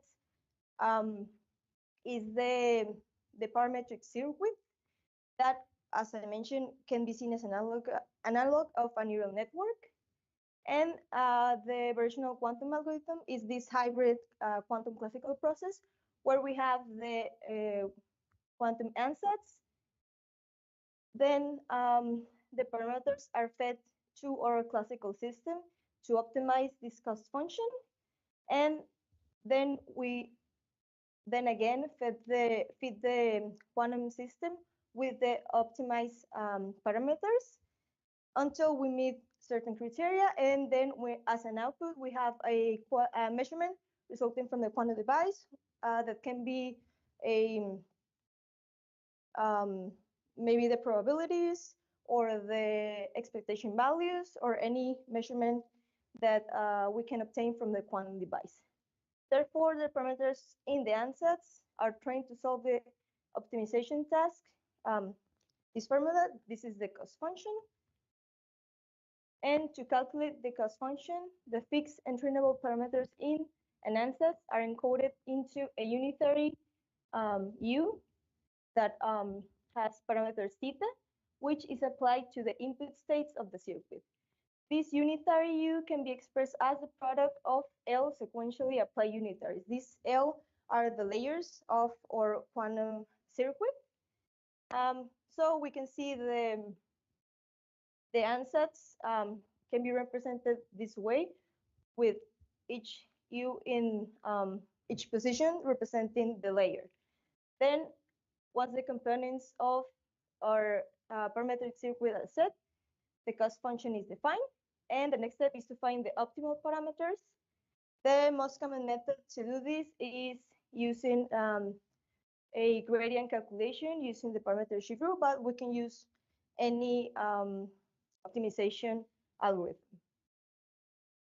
Then our local evolution quantum architecture search aims to minimize the optimization effort of the sample set by creating a quantum population that evolves locally towards the fittest members at each generation. We introduce what we call local evolution quantum architecture search that is designed to enable both global and local exploration with different configurable levels of granularity. The core of this algorithm is another algorithm that we propose, which is called quantum local evolutionary algorithm, that directs the evolution of the population towards the best members, or the best of the best members, emphasizing local searchers through configurable degree of change. I'm going to explain a little bit more about our proposal. So the steps of this algorithm: first, we create or generate a supernet that encompasses all available architectures using a weight sharing approach.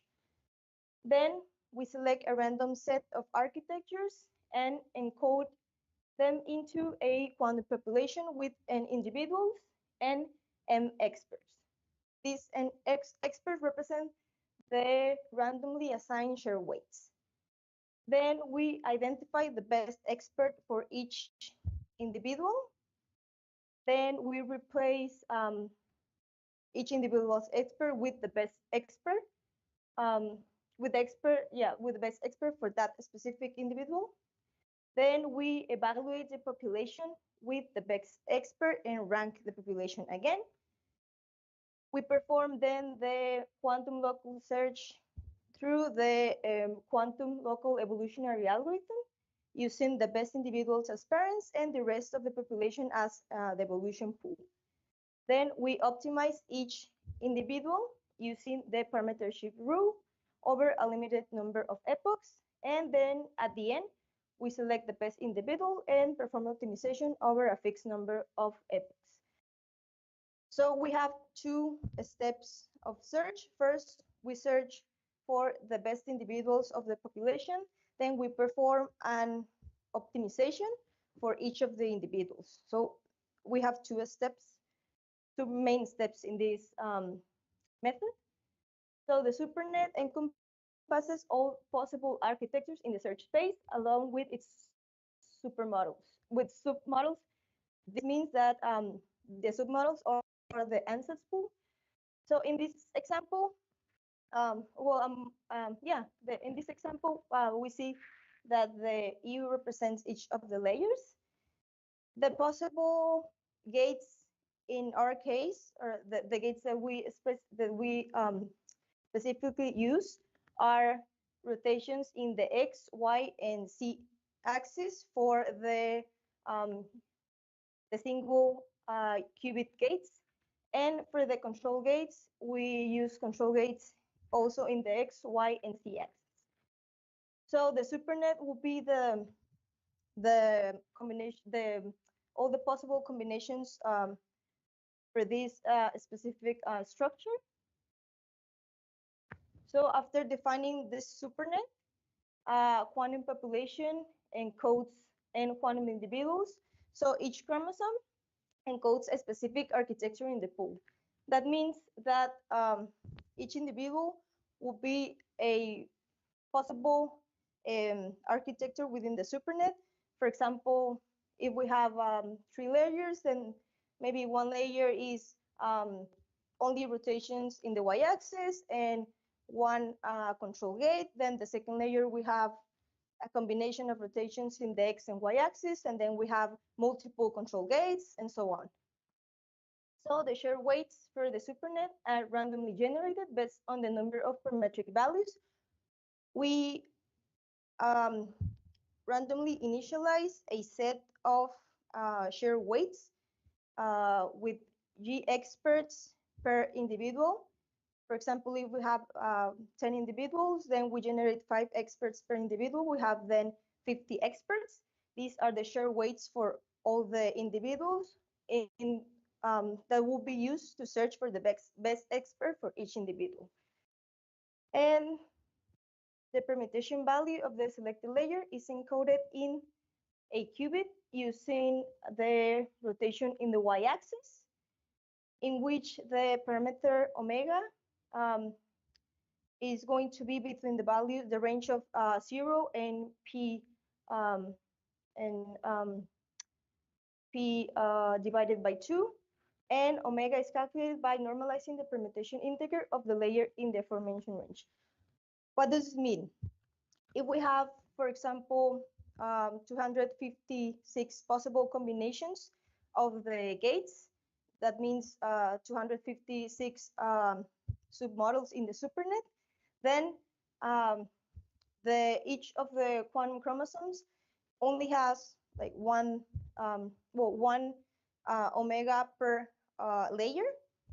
So in each layer, we're going to measure, or we're going to encode that combination of specific gates as one of these possible members in the list.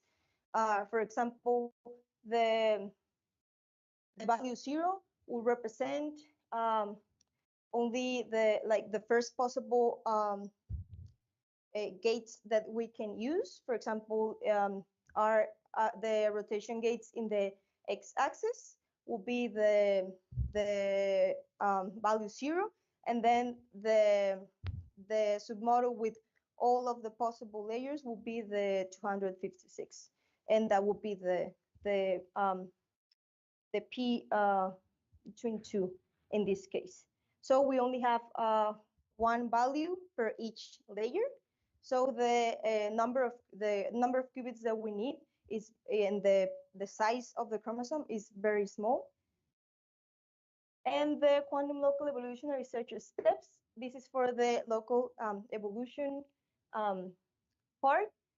Then the initial quantum population is randomly generated. Each individual is decoded to create the current answers, as I just explained. The parametric weights are initialized by each expert of the individual. That means the best expert for each individual. The encoding layer of the answer is initialized using a set of input features, and the secret is measured by calculating the expectation value of the last layer. Then the expectation value is used to optimize the output. The fitness of the G expert for the E individual is calculated using a loss function. The fitness of each quantum individual is assessed using all experts, and the best expert is selected as candidate share weights, and the population is then ranked based on fitness, and the best expert of the best individual is chosen to serve as the share weights. The population is then reevaluated and ranked. The next step is to perform the quantum local search. Then we store the fitness. The best elements are placed in a pool of parents, and then we perform the local search for each individual using the parameter sheaf rule. And at the end, we end up with the best individual. And we perform experiments in a synthetic dataset designed for binary classification. The best case for our method features use these parameters, and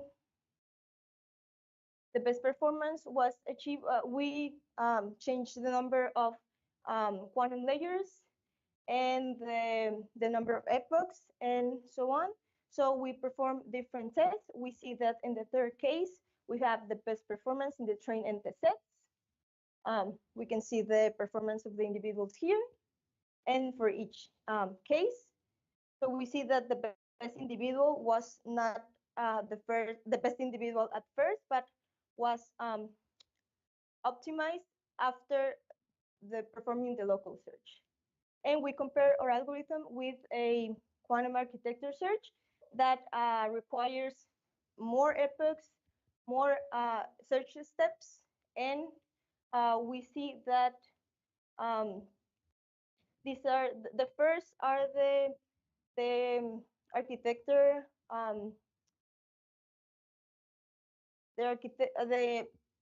the quantum architecture search method compared with different parameters, and the last third are our proposed method with different parameters. And we can see that in the case of our second proposed architecture, we have better performance than the top performing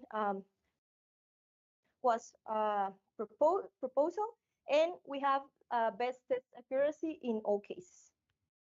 So the main advantage of our method is it combines the global and local search, and the results indicate that it outperforms the QUAS on the test set while requiring fewer searches in the search space, and we demonstrate superior performance on the test set with just 10 optimization steps, which this efficiency is crucial in current quantum devices where the resources are limited.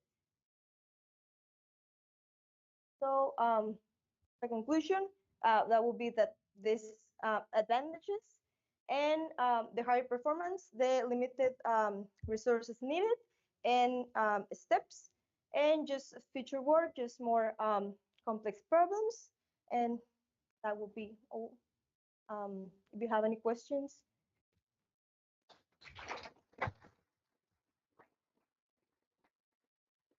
Thank you, Dr. Cynthia. Very interesting presentation. We had time for questions. Yeah. Hi, Cynthia. Thank you very much for your presentation. So one of the parameters that was optimized was the number of layers. Did you consider optimizing the number of qubits, or in this case, was it fixed? Or Yeah, the number of qubits was fixed in this case because we were just optimizing the ansatz per se, the combination of single gates and control gates. We performed tests with, I believe, 3 and 4 qubits. More tests will be needed to see if this approach can scale to larger or bigger quantum circuits. But in this case, the focus was to just play with the combination of gates.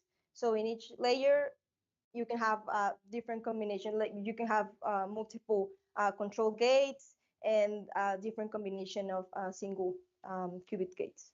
Thank you very much. Any other question? No? Okay, thank you very much, Dr. Cynthia Alvera.